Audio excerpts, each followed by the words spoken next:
नमस्कार विद्यार्थी मित्रांनो, क्रिएटिव्ह मॅथ्स मराठी या आपल्या यूट्यूब चॅनलमध्ये तुमच्या सगळ्यांचं सहर्ष स्वागत आहे। आज आपण पाहणार आहोत इयत्ता 10वी गणित भाग 1 ची बोर्ड परीक्षा मार्च 2019 ची बोर्डाची प्रश्नपत्रिका पाहणार आहोत। आपण ती सोडवून पाहणार आहोत। हे पहा, मार्च 2019 मार्च 2020 या दोन प्रश्नपत्रिकांच्या स्वरूपांमध्ये फरक आहे आणि 2021 ला प्रश्नपत्रिका कुठली येणार जी 2020 ला होती ती। मग 2019 का घेतोय आपण? कारण 2019 ची जी प्रश्नपत्रिका आहे ती सुद्धा याच सिलेबसवर आधारित होती।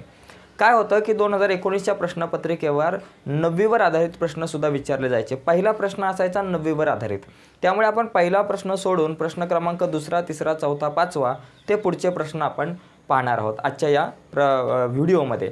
ओके, परंतु ही संपूर्ण प्रश्नपत्रिका आपण पाहणार आहोत पुढची बोर्डाच्या परीक्षेच्या दृष्टीने 2021 च्या ही सगळ्यात महत्त्वाची आहे। त्यामुळे ही प्रश्नपत्रिका संपूर्ण जो विद्यार्थी अभ्यास करेल जिचा या प्रश्नपत्रिकेचा आणि 2020 ची सुद्धा आपण प्रश्नपत्रिका बनवणार आहोत तिची व्हिडिओ, या दोन परीक्षांचा अभ्यास जरी केला, दोन प्रश्नपत्रिकांचा, तरी तुम्हाला बोर्डाच्या परीक्षेत चांगले मार्क मिळू शकतात, हे मी गॅरंटी देऊन सांगतो। ओके, आता पुढे जाण्याच्या अगोदर तुम्ही जर आपला यूट्यूब चॅनल सबस्क्राइब केला नसेल ना, तर आत्ता सबस्क्राइब करून घ्या।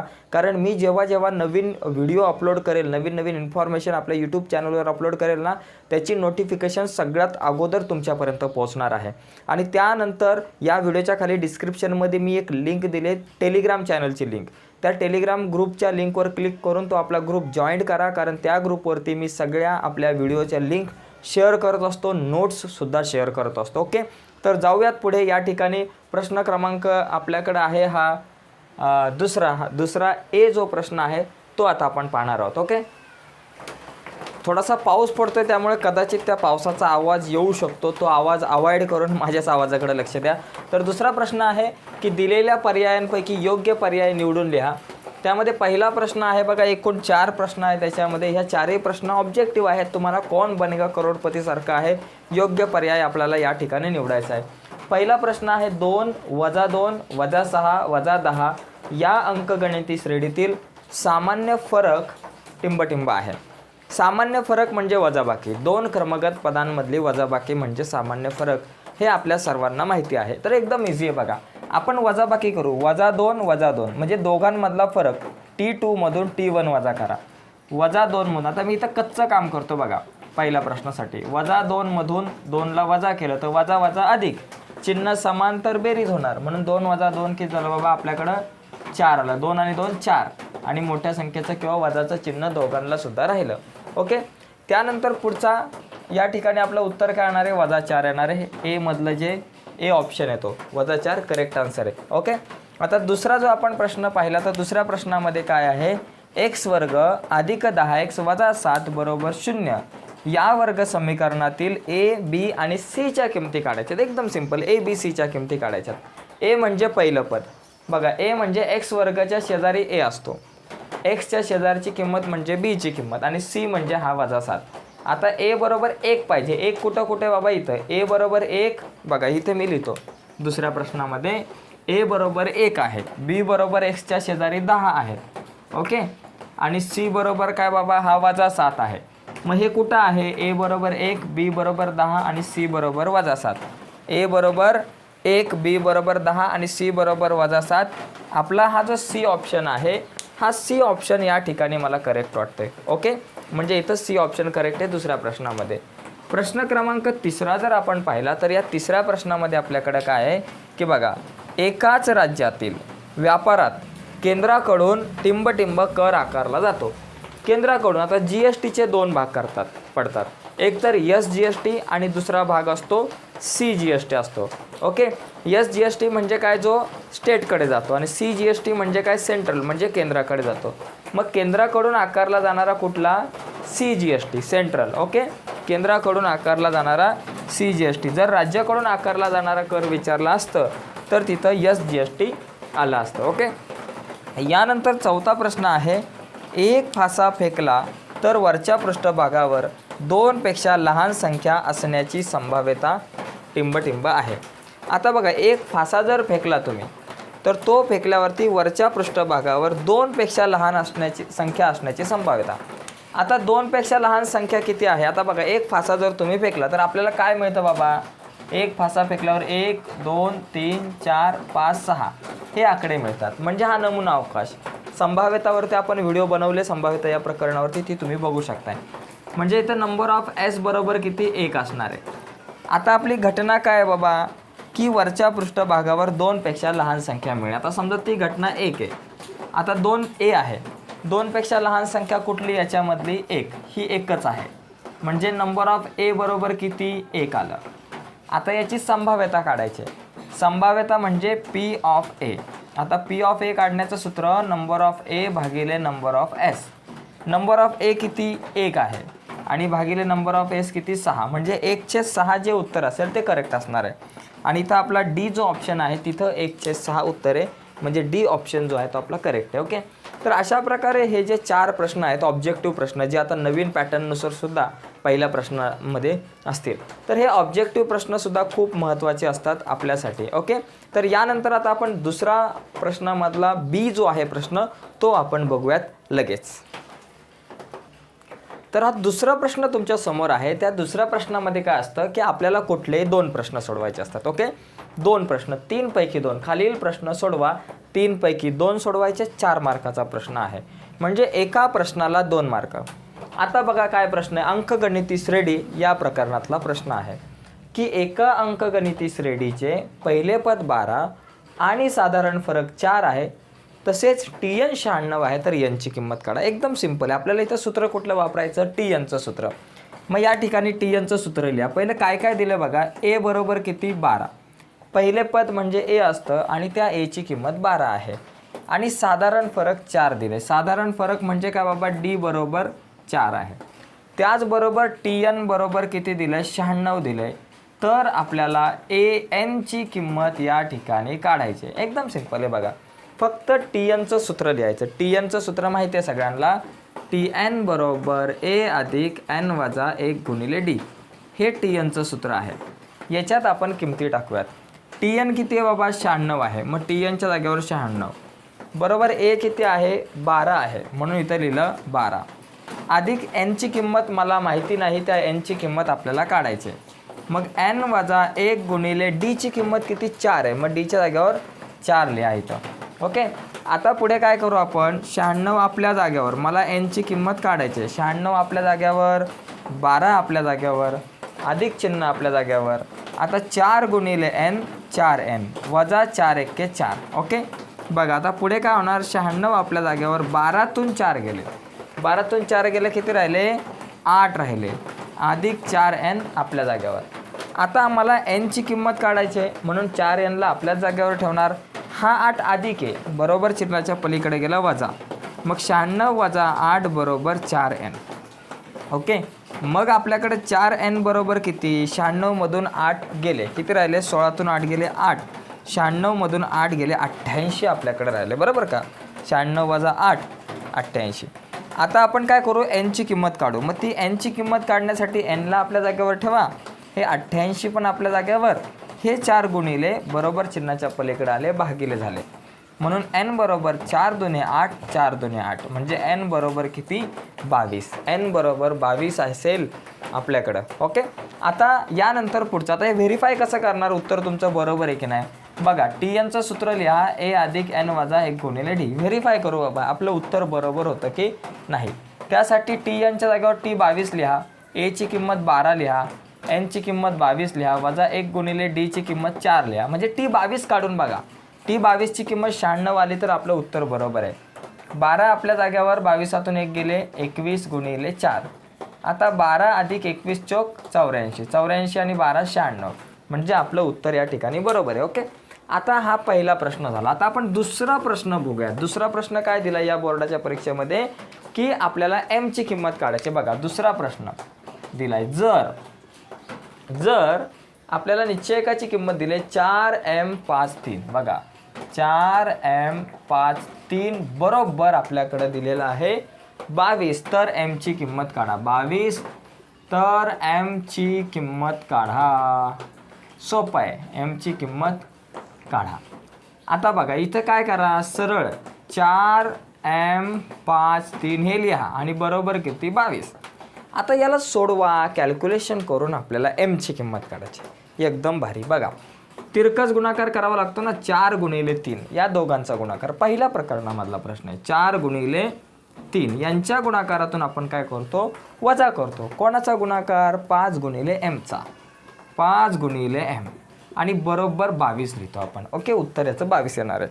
मग आता काय करा, 4 त्रिक 12 ओके, वजा 5 गुणिले m 5m आणि बरोबर 22 आपल्या जागेवर.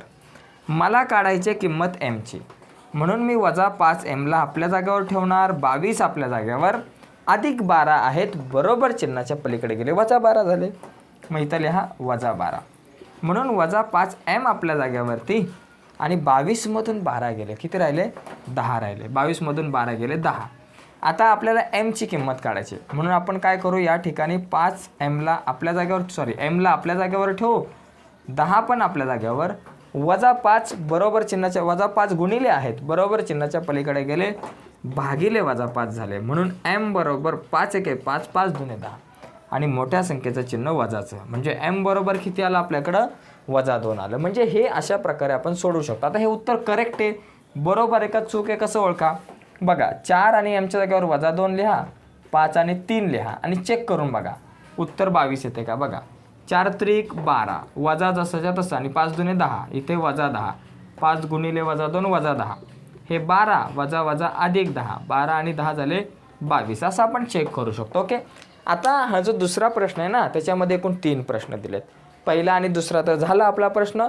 आता या दुसऱ्यातला तिसरा प्रश्न आपल्याला 3 पैकी 2 सोडवायचे होते. तर बघा किती सोपे सोपे प्रश्न असतात बोर्डाच्या परीक्षेला, जास्त काही अवघड नसतात. आता प्रश्न क्रमांक जो तिसरा आहे, तो तिसरा प्रश्न काय दिला तो बघू. खालील वर्ग समीकरण सोडवायला सांगितलं. ओके, हे पहा प्रश्न दुसऱ्यामधले आपण बघतोय. दुसऱ्यातला पहिला आणि दुसरा बघितला. आता तिसरा जो प्रश्न आहे, तिसऱ्या प्रश्नामध्ये आपल्याला काय विचारलं प्रश्न, की खालील वर्ग समीकरण सोडवा. आता हे वर्ग समीकरण कसं सोडवायचं बघा. वर्ग समीकरणे सोडवण्याच्या 2 पद्धती आहेत, 3 पद्धती आहेत. पहिली आहे अवयव पद्धत, दुसरी आहे पूर्ण वर्ग पद्धत आणि तिसरी आहे सूत्र पद्धत. आता इथं असं दिलं नाही ना कुठल्या पद्धतीने सोडवा, मग तुम्हाला जी आवडेल त्या पद्धतीने सोडवायचं. फक्त यावर्षी 2021च्याच फक्त बोर्डाच्या परीक्षेला पूर्ण वर्ग पद्धत नाही आहे, त्यामुळे तुम्ही सूत्र पद्धत किंवा अवयव पद्धत वापरू शकता, कुठलीही वापरू शकता. हां, पण बोर्डाला जर असं विचारलं की हे वर्ग समीकरण अवयव पद्धतीने सोडवा, तर अवयव पद्धतीने सोडवावं लागेल. जर असं सांगितलं की सूत्र पद्धतीने सोडवा, तर सूत्र पद्धतीने सोडवावं लागेल. आणि कुठलीही पद्धत सांगितली नसेल तर आपली पद्धत, आपण काय करू, अवयव पद्धतीने सोडवू. अवयव पद्धतीने सोडवत असताना सगळ्यात पहिली गोष्ट काय करायची, हे जे 15 आहेत ना त्याला पलीकडे घ्यायचे आणि त्या 15चे अवयव पाडवायचे. शेवटी 15 आहेत, त्या 15चे अवयव काय, 15चे अवयव 5 त्रिक 15, 15 एके 15, एवढे 2 अवयव पाडणार. आता यानंतर आपल्याला काय करायचं की असे अवयव याच्यातली अशी जोडी घ्यायची. आता 2 जोड्या आहेत, दोघांपैकी आपल्याला एकच जोडी निवडायची. तर कुठली जोडी आपण या दोघांपैकी निवडणार, की बाबा 15च्या अगोदर चिन्ह काय, अधिकचं आहे, म्हणजे बेरीज पाहिजे. किती पाहिजे बेरीज, 8 पाहिजे. कोणाची बेरीज 8 येते, 5 आणि 3 या दोघांची बेरीज 8 येते. म्हणून आपण 5x आणि 3x आपण घेणार या ठिकाणी, 5x आणि 3x. आता दोघांना चिन्ह द्यायचे, तर कोणती चिन्ह द्यायची, दोघांची काय होणार आहे, बेरीज होणार आहे. बघा बेरीज 8 आहे, म्हणजे समान चिन्ह द्यावे लागणार आहे. समान म्हणजे या दोघांना एकतर अधिक अधिक चिन्ह द्यावं लागेल किंवा वजा वजा चिन्ह द्यावं लागेल. मग अधिक अधिक द्यायचं का वजा वजा द्यायचं, हे कशावरून ठरवायचं, तर हे 8x वरून ठरवायचं. 8xच्या अगोदर अधिकचं चिन्ह आहे म्हणून दोघांना अधिक, 8xच्या अगोदर वजा चिन्ह असतं तर दोघांना वजा दिलं असतं. आता सध्या दोघांना अधिक आणि अधिकचं चिन्ह देऊयात. ओके, मग या ठिकाणी लिहू x वर्ग अधिक 5x, 8xच्या जागेवर लिहू अधिक 5x आणि अधिक हा 3x लिहू आणि अधिक 15 आपले जसेच्या तसे बरोबर 0. म्हणजे 2 ऑप्शन्स आहेत, 1 आणि 2, हे 2 गट पडलेत. दोघांपैकी हा x, या दोघांमधून काय कॉमन निघेल ते बघायचं आणि या दोघांमधून काय कॉमन निघेल बाबा, x कॉमन निघू शकतो. x कॉमन निघाला, कंसात राहिला x वर्ग मधला x अधिक, बघा ना x वर्ग आणि 5x मधला x कॉमन काढला.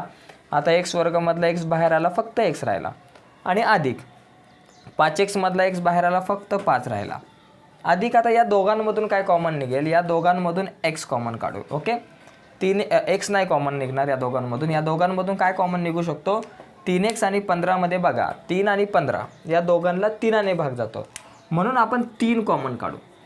3 कॉमन काढल्यामुळे काय होईल, 3x मधला 3 बाहेर आला, फक्त x राहिला आतमध्ये आणि अधिक 3 5 15 म्हणून 5 बरोबर 0. आता दोन ऑप्शन आहे, x अधिक 5 x अधिक 5 दोन वेळा आहेत, त्यांना एकदाच लिहा, हा एक ऑप्शन. आणि दुसरा x अधिक 3 x अधिक 3 x अधिक 5 कॉमन काढला बरोबर 0. आता दोन उत्तरं तर येणार, एक आहे x अधिक 5 बरोबर 0 किंवा दुसरा आहे x अधिक 3 बरोबर 0. आता x बरोबर अधिक 5 आहेत, बरोबर चिन्हाच्या पलीकडे गेले -5 झाले, किंवा x बरोबर अधिक 3 आहेत, बरोबर चिन्हाच्या पलीकडे झाले -3. तर अशा प्रकारे x बरोबर -5 किंवा x बरोबर -3 ही दोन उत्तरे येतील. हे आपण अवयव पद्धतीने सोडवलं. तुम्हाला जर अवयव पद्धत नसेल जमत तर सूत्र पद्धतीने सोडवलं तरी काही हरकत नाही. ओके, तर प्रश्न दुसऱ्यामधले हे आपण 3 गणितं पाहिलेत, 3 पैकी कुठली तरी 2च सोडवायची होती बोर्डाच्या परीक्षेसाठी. आता आपण काय करूयात, प्रश्न क्रमांक तिसरा बघू. बरं का, दुसऱ्यातला ए आणि बी झाला. आता प्रश्न क्रमांक आपण तिसरा बघूयात. परंतु पुढे जाण्याच्या अगोदर जर तुम्ही आपल्या यूट्यूब चॅनलवर नवीन असाल तर आत्ताच आपला चॅनल सबस्क्राईब करा आणि त्या बाजूला असलेलं बेलचं बटन दाबा, म्हणजे आम्ही अपलोड केलेल्या प्रत्येक नवीन व्हिडिओची नोटिफिकेशन तुमच्यापर्यंत पोहोचेल. तर बघूयात प्रश्न क्रमांक 3. हे पहा, प्रश्न क्रमांक तिसरा जो आहे ब. ओके, तिसरा अ बघतो आपण. तिसऱ्यामध्ये अ आणि ब आहे, तर तिसऱ्यातला अ काय आहे आपल्याकडं, तर अ मध्ये काय दिलं की खालील कृती पूर्ण करा. आता या 3 कृती आहेत, या 3 कृतींमधल्या कुठल्याही 2 कृती आपल्याला बोर्डाच्या परीक्षेला पूर्ण करायला सांगितल्या होत्या. तर बघूयात आपल्याकडे कृती काय आहेत. पहिली कृती आहे की स्मिताने 12,000 रुपये गुंतवून 10 रुपये दर्शनी किमतीचे शेअर्स 2 रुपये अधिमूल्य देऊन खरेदी केले, तर तिला किती शेअर्स मिळतील. स्मिताला किती शेअर्स मिळतील ते या ठिकाणी आपल्याला काढायचे. बघा, तर त्याच्यासाठी कृती दिले. ऑलरेडी ही कृती पूर्ण करायची, काही अवघड नाही आहे, एकदम सिंपल आहे. बघा, स्मिताने 12,000 रुपये गुंतवलेले आहेत, म्हणजे एकूण तिची गुंतवणूक 12,000 रुपये आहे. 10 रुपये दर्शनी किमतीचे शेअर्स 2 रुपये अधिमूल्य देऊन खरेदी केले. अधिमूल्य म्हणजे एक्स्ट्रा रुपये. 10 रुपये दर्शनी किंमत होती, पण 2 रुपये जास्त गेले, म्हणजे बाजारभाव काय झाला, 10 रुपये अधिक 2 रुपये बाजारभाव असणार आहे. अधिमूल्य देऊन खरेदी केले तर तिला किती शेअर्स मिळतील, तर तिला किती शेअर्स मिळणार आहे. आता शेअर्स काढायची किंमत काय बाबा, किती शेअर्स मिळाले हे काढण्यासाठी काय करतो आपण की एकूण शेअर्सची किंमत भागिले बाजारभाव तो काढतो आपण. त्यासाठी इथं दिलं आहे की बाजारभाव, बघा, दर्शनी किंमत 10 रुपये दिले, अधिमूल्य 2 रुपये दिले, सगळं दिलेलं असतं, फक्त बॉक्स पूर्ण करायचे. तर बाजारभाव काढायचं सूत्र असतं दर्शनी किंमत अधिक अधिमूल्य. काय असतं, दर्शनी किंमत अधिक अधिमूल्य जर आपण काढलं तर त्याला आपण म्हणतो बाजारभाव. दर्शनी किंमत अधिक अधिमूल्य म्हणजे बाजारभाव. आता बघा, बाजारभाव बरोबर दर्शनी किंमत किती रुपये बाबा, दर्शनी किंमत 10 रुपये आहे, मग या बॉक्समध्ये 10 आणि अधिक हे 2 रुपये बरोबर 12 रुपये. 10 अधिक 2 12. प्रश्न संपला. आता शेअर्सची संख्या किती, एकूण गुंतवणूक भागिले बाजारभाव. एकूण गुंतवणूक या ठिकाणी आपल्याकडे किती दिलेली आहे, एकूण गुंतवणूक 12,000 रुपये. तिने एकूण 12,000 गुंतवले, म्हणून एकूण गुंतवणूक 12,000 रुपये आणि भागिले हे 12. आता 12,000 भागिले 12 केलं तर 12 एक्के 12 आणि हे 2 शून्य म्हणजे किती झालं, 100. म्हणजे याचा अर्थ स्मिताने एकूण 100 शेअर्स खरेदी केलेले आहेत. तर एकदम सिंपल असतो प्रश्न मित्रांनो. या प्रकारच्या प्रश्नांमध्ये ॲक्टिव्हिटी बेस्ड जे काही प्रश्न असतात तर त्याच्यामध्ये फक्त आपल्याला हे बॉक्स फिल करायचे असतात, बॉक्स फक्त भरायचे असतात. आता हा जो प्रश्न आहे हा 2 मार्कांना होता, तर याच्यामध्ये किती 1 2 3 आणि 4 बॉक्स भरायला मिळालेले आपल्याला. आपण 4 बॉक्स भरलेले आहेत. म्हणजे बोर्डाच्या परीक्षेला जर प्रश्न आला तर याला या बॉक्सला अर्धा, या बॉक्सला अर्धा, या बॉक्सला अर्धा आणि या बॉक्सला अर्धा, प्रत्येक बॉक्सला अर्धा मार्क असणार आहे. ओके, तर यावर्षी 2020 आणि 21ला थोडंसं स्ट्रक्चर वेगळे आहे. 3 गुणांसाठी पण ॲक्टिव्हिटी बेस्ड प्रश्न विचारला आहे, म्हणजे तिथं कदाचित 3 गुणांसाठीच्या प्रश्नामध्ये 6 बॉक्स असतील. ओके, तर हा पहिला प्रश्न आपला झालेला आहे, ए मधला पहिला प्रश्न. आता ए मधला दुसरा जो प्रश्न आहे तो दुसरा प्रश्न काय आहे तो आपण बघूयात. ओके, दुसऱ्या प्रश्नात काय बघा, खालील कृती पूर्ण करा.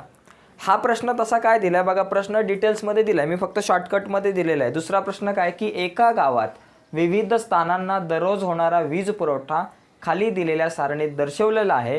ही माहिती वृत्तलेखाने दर्शवण्यासाठी प्रत्येक घटक दर्शवणाऱ्या वर्तुळ पाकळीच्या केंद्रीय कोनाचं माप. जरा थोडंसं लॅपटॉप पलीकडं आहे ना, त्यामुळे तो त्याच्यातला प्रश्न वाचत होतो. आता इथं हे बॉक्स पूर्ण करायचे आहेत. बघा काय दिलं, स्थान दिले रस्ते, कारखाने, दुकाने, घरगुती. ओके, वीज पुरवठा किती 4000, 4000, 12000, 6000, 8000. तर केंद्रीय कोनाचं माप आणि एकूण इथं 30 दिलेलं आहे. मित्रांनो, केंद्रीय कोनाचं जर माप काढायचं असेल तर त्याचा फॉर्म्युला काय असतो की बाबा रस्तेसाठी किती आहेत तो भागिले एकूण हे 30, बरं का, एकूण 30. आता रस्त्यासाठी केंद्रीय कोनाचं माप काढायचं ना, तर 4/30 गुणिले 360. कारखान्यासाठी केंद्रीय कोनाचे माप 12/30 गुणिले 360. दुकानासाठी 6/30 गुणिले 360 आणि घरगुतीसाठी 8/30 गुणिले 360. हा फॉर्म्युला असतो. आता रस्त्यासाठी तर दिले बाबा 4/30 गुणिले 360. मग 4/30 गुणिले 360 किती 48. आता इथं जर तुम्ही बघितलं 30ने जर भाग लावला तर 0 0 गेला, 3 1 3, 3 बघा या ठिकाणी जर आपण पाहिलं तर 3ने जर आपण भाग लावला तर 3ने जर भाग लावला तर 3 1 3, 3 2 6 म्हणजे 12 आहेत आणि 12 चौक 48. 360/30 केल्यावर 12 उत्तर येतं, ही गोष्ट लक्षात घ्या, बरोबर 48. आता कारखान्यासाठी काय बाबा 12/30 गुणिले 360. या बॉक्समध्ये 12 भागिले हे 30 आणि गुणिले 360. कॅल्क्युलेशन ऑलरेडी केले बघा. 30ने जर का 360ला तुम्ही जर भाग लावला तर 12 येतं माहिती आहे आणि 12 गुणिले 12 144. ते काय कॅल्क्युलेशन लिहायची गरज नाही, ते कॅल्क्युलेशन तुम्ही बाजूला रफ कॅल्क्युलेशन केलं तरी चालेल.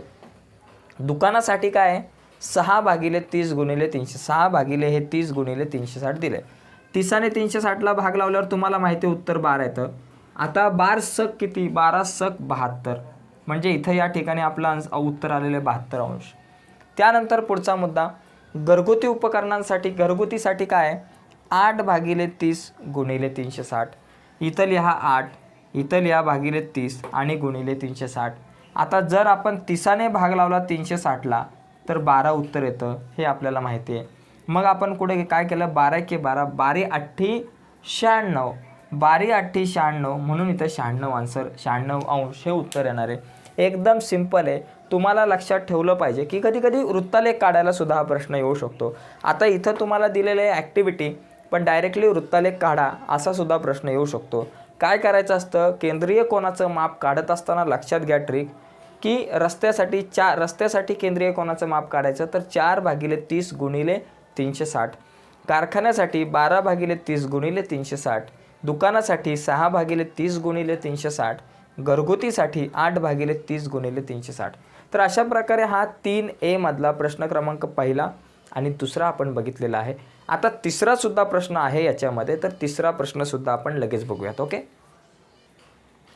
आता बघा हा पुढचा जो प्रश्न आपल्याकडे या ठिकाणी आहे प्रश्न क्रमांक 1 मिनटं. पुढचा जो प्रश्न आपल्याकडे दिसतोय प्रश्न क्रमांक 3 आपल्याकडे आहे या ठिकाणी. ओके, आपण पहिला प्रश्न बघितला, तिसऱ्यातला ए मधला पहिला प्रश्न बघितलेला आहे, दुसरा प्रश्न बघितला आहे. आता प्रश्न क्रमांक 3 काय आहे संभाव्यता या प्रकरणावर आधारित आहे. परंतु तत्पूर्वी एक गोष्ट महत्त्वाची लक्षात घ्या. आता ही जी प्रश्नपत्रिका जर तुम्हाला पाहायची असेल तर या व्हिडिओच्या खाली डिस्क्रिप्शनमध्ये मी जी लिंक दिली त्या लिंकवर क्लिक केल्यावरती तुम्हाला ह्या प्रश्नपत्रिकेची PDF फाईलसुद्धा मिळेल. जर ती PDF फाईल पाहायची असेल तर या व्हिडिओच्या खाली डिस्क्रिप्शनमध्ये मी जी लिंक दिलेली आहे तिच्यावर क्लिक करून तुम्ही PDF फाईल मिळवू शकता. ओके, बघा 2 नाणी एकाच वेळी फेकली असता या प्रयोगासाठी नमुना अवकाश व दिलेल्या घटना लिहायच्यात. ओके, आता पहिली घटना काय दिली आहे कमीत कमी 1 छाप मिळणे आणि दुसरी घटना आहे एकही छापा न मिळणे. या 2 घटना आहेत. आता पहिलं काय बाबा 2 नाणी एकाच वेळी फेकली असता पहिला नमुना अवकाश लिहितो. नमुना अवकाश आपल्याला पाठ पाहिजे. आता नमुना अवकाश काय येणार बाबा HTTH तर दिलेला आहे, तर H एक येतो, नंतर HT येतो, TH येतो आणि TT. बघा म्हणजे एक नाणे 2 वेळा फेकले किंवा 2 नाणी एकाच वेळी फेकली तर एकतर 2 छापे येऊ शकतात किंवा एकावर छापा दुसऱ्यावर काटा किंवा पहिल्यावर काटा दुसऱ्यावर छापा किंवा दोन्हीवरती काटा, या 4 शक्यता असतात. म्हणून S बरोबर HH, HT, TH आणि TT. 2 गोष्टी बाकी होत्या त्या आपण लिहिल्या. इथं तुमचा 1 मार्क मिळून जाईल, अर्धा अधिक अर्धा 1 होऊन जाईल. पुढे बघा घटना A या ठिकाणी काय आहे कमीत कमी 1 छापा मिळणे. हे बघा कमीत कमी 1 छापा याचा अर्थ काय बाबा एक तरी छापा पाहिजे आपल्याकडं, एक तरी छापा पाहिजे, 0 छापा नकोय. ओके, 0 छापा नको, कमीत कमी 1, एकापेक्षा खाली छापा नकोय, एकापेक्षा जास्त चालतील. उदाहरणार्थ कसं मला मुंबईवरून पुण्याला जायचे तर कमीत कमी 100 रुपये पाहिजे. तिकीट समजा 100 रुपये असेल तर कमीत कमी 100 रुपये माझ्याकडे पाहिजेत. 99 रुपयात तिकीट नाही भेटणार, 50 रुपये चालणार नाही, 0 रुपये चालणार नाही. म्हणजे कमीत कमी 100 पाहिजे, 100च्या खाली नको आहे. हां, पण 110 रुपये असेल तर चालतील का? चालेल, 10 रुपयाचा वडापाव खाईल. 120 असेल चालतील, 200 असले तरी चालतील, 300, 400, 500, 1000 पैशाच्या बॅगा घेऊन गेलो तरी चालणार आहे माझ्याकडे. म्हणजे 100च्या वर कितीही चालतील. तसंच इथं कमीत कमी 1 छापा तरी पाहिजे, एकाच्या वरती 2 छापे असले तरी चालतील. म्हणजे या ठिकाणी बघा, आपण जर इथं पाहिलं तर 2 छापे चालतील, इथं एकचे चालेल, इथं एकचे चालेल, इथं छापा पण इथं छापाच नाही आहे, म्हणजे हे चालणार नाही. 1 पेक्षा खाली छापा आहे. म्हणजे HH TH. आता राहिला कुठला? HT राहिला. मग त्या HTला आपण या ठिकाणी लिहिलं. ओके, तर एकदम सिम्पल आहे. आता हा तर लय सोपा आहे. घटना बी एकदम इझी. काय आहे की एकही छाप न मिळणे, एक पण छापा नको आहे. इथं 2 छापा आहेत, इथं 1 छापा, इथं 1 छापा, इथं TT, इथं एक पण छापा नाही आहे. म्हणजे TT जो आहे तो आपला करेक्ट असणार आहे या ठिकाणी. ओके, तर अशा प्रकारे आपण हा जो तिसरा प्रश्न जो आहे ना, जो ॲक्टिव्हिटी बेसवर होता, जो 2021च्या बोर्डाच्या परीक्षेला सुद्धा असणार आहे. तर नक्कीच तुम्हाला आवडत असेल ना व्हिडिओ, तर आपल्या व्हिडिओला लाईक करा, चॅनल सबस्क्राईब करा. नवीन असाल तर चॅनल सबस्क्राईबच करून टाका आणि त्या बाजूला असलेलं बेलचं बटनसुद्धा दाबा. कारण बेलचं बटन दाबल्यामुळं, सबस्क्राईब केल्यामुळं तुम्हाला जास्तीत जास्त व्हिडिओ बघता येईल. आणि मी जेव्हा जेव्हा ऑनलाईन येईल किंवा जेव्हा जेव्हा नवीन व्हिडिओ आपल्या यूट्यूब चॅनलवर अपलोड करेल, त्याची नोटिफिकेशन सगळ्यात अगोदर तुमच्यापर्यंत पोहोचेल. ओके, आता प्रश्न क्रमांक 3 मधला बी बघू. 3A बघितला, आता 3B मध्ये सुद्धा 3 प्रश्न आहेत. तर ते 3 प्रश्न काय आहेत ते बघूयात लगेच थोड्याच वेळात. ओके, हा जो तिसऱ्यातला जो बी आहे, या बी मध्ये 3 प्रश्न आहेत आणि या 3 पैकी आपल्याला कुठलेही 2 प्रश्न या ठिकाणी सोडवायचे होते. ओके, तर इथे बघा हे 2 प्रश्न आहेत, तिसरा सुद्धा आपण बघणार आहोत. काही काळजी करायची नाही, सगळे प्रश्न आपण बघूयात. इथं काय दिलं बघा, 7, 13, 19 आणि 25 या अंकगणिती श्रेणीचे 19वे पद काढायचे. म्हणजे अंकगणिती श्रेणी या तिसऱ्या प्रकरणातला हा प्रश्न आहे. आता इथे बघा 19वे पद म्हणजे काय? T19.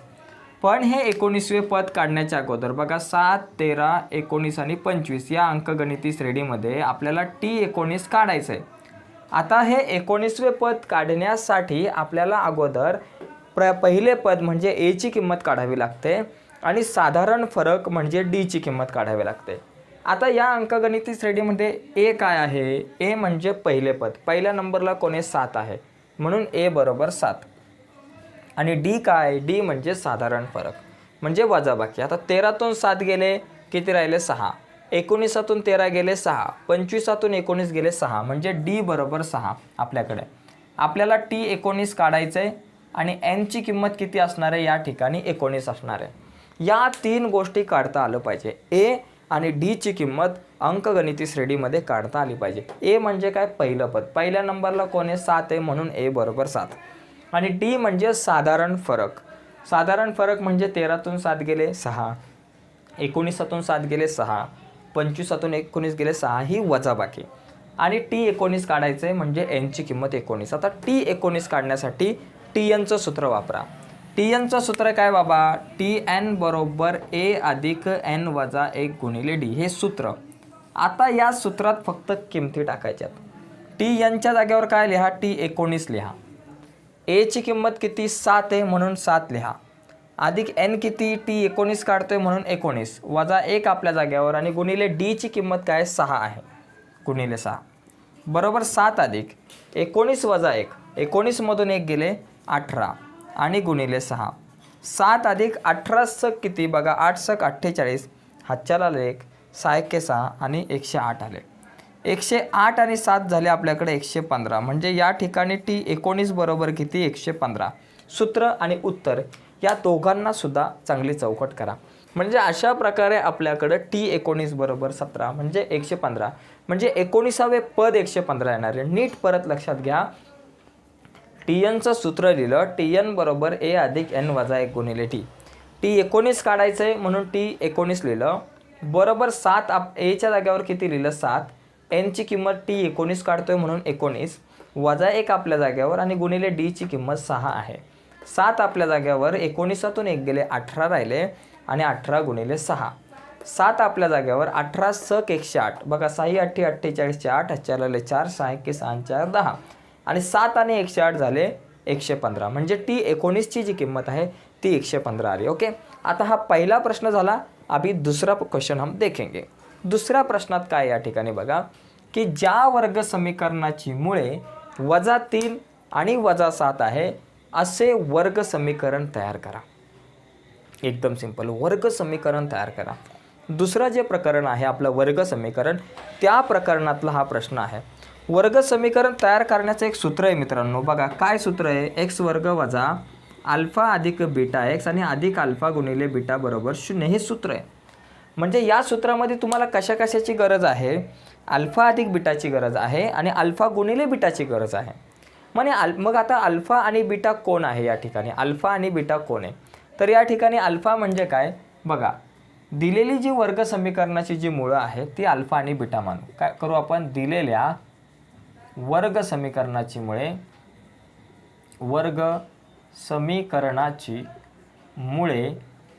आपण काय करू, अल्फा व बीटा मानू. ओके, आणि ती जी मुळे आहेत ती आपल्याला -3 आणि -7 या ठिकाणी दिलेली आहे. म्हणजे याचा अर्थ अल्फा बरोबर काय -3 घ्या आणि बीटा बरोबर -7 घ्या. काय जास्त मोठं काम नाही करायचं. आता मला 2 गोष्टी पाहिजे, एक पाहिजे अल्फा अधिक बीटा आणि दुसरा अल्फा गुणिले बीटा. मग अल्फा अधिक बीटा काढा, अल्फा अधिक बीटा.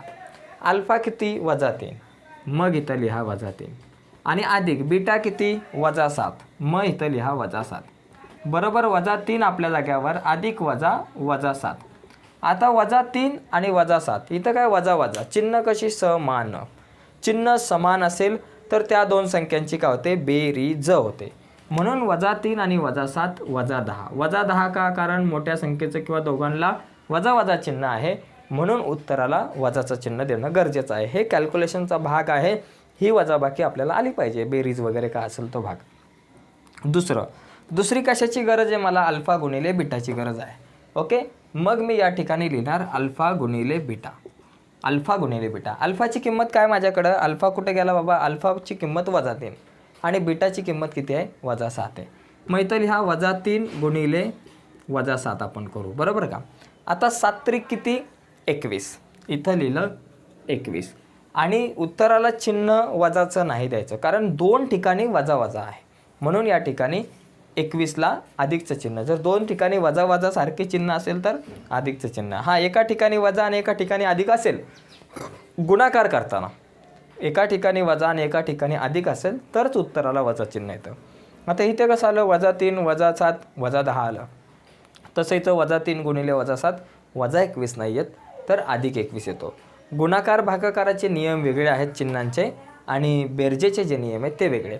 आता मिळणारं वर्ग समीकरण काढू. आता मिळणारे वर्ग समीकरण, म्हणून मिळणारे वर्ग समीकरण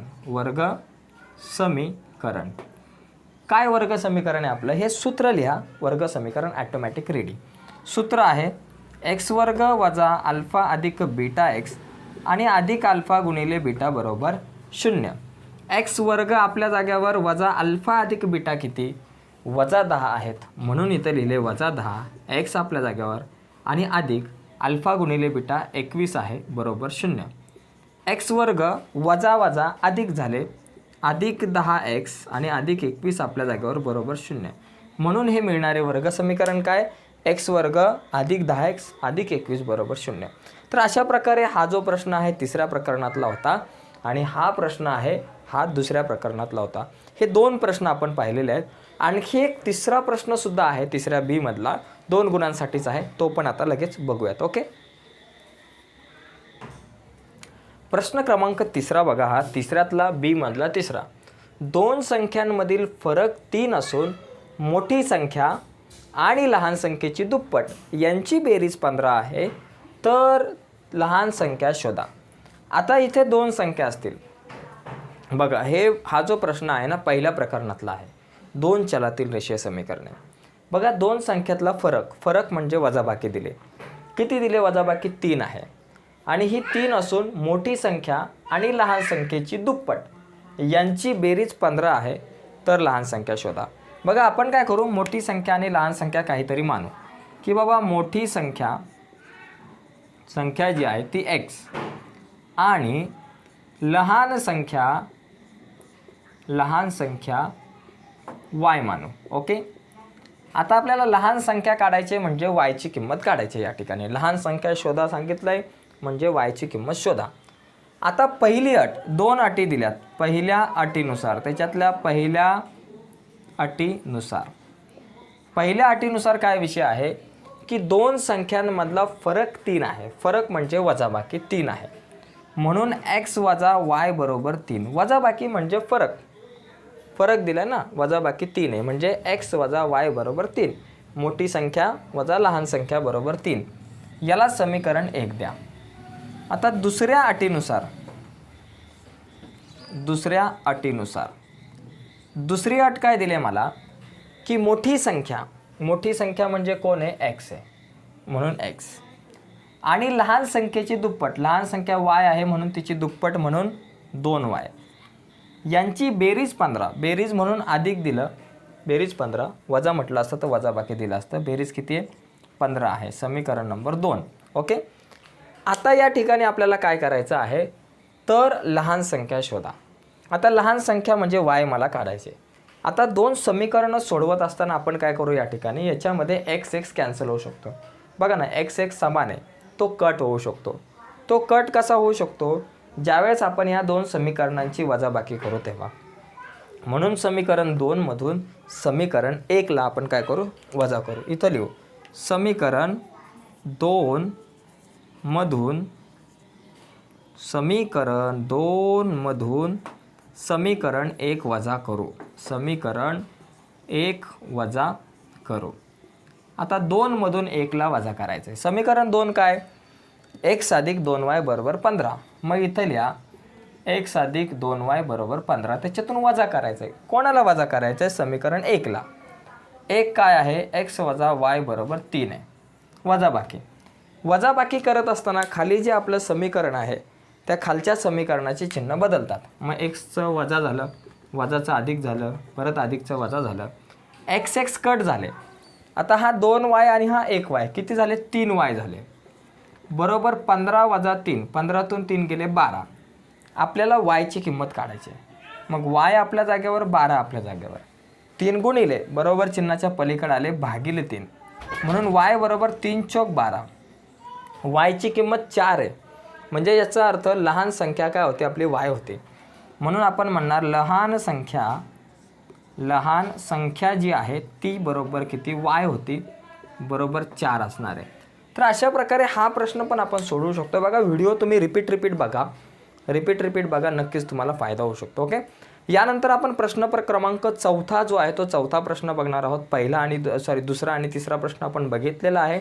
आता प्रश्न 4थ्याकडे वळूयात.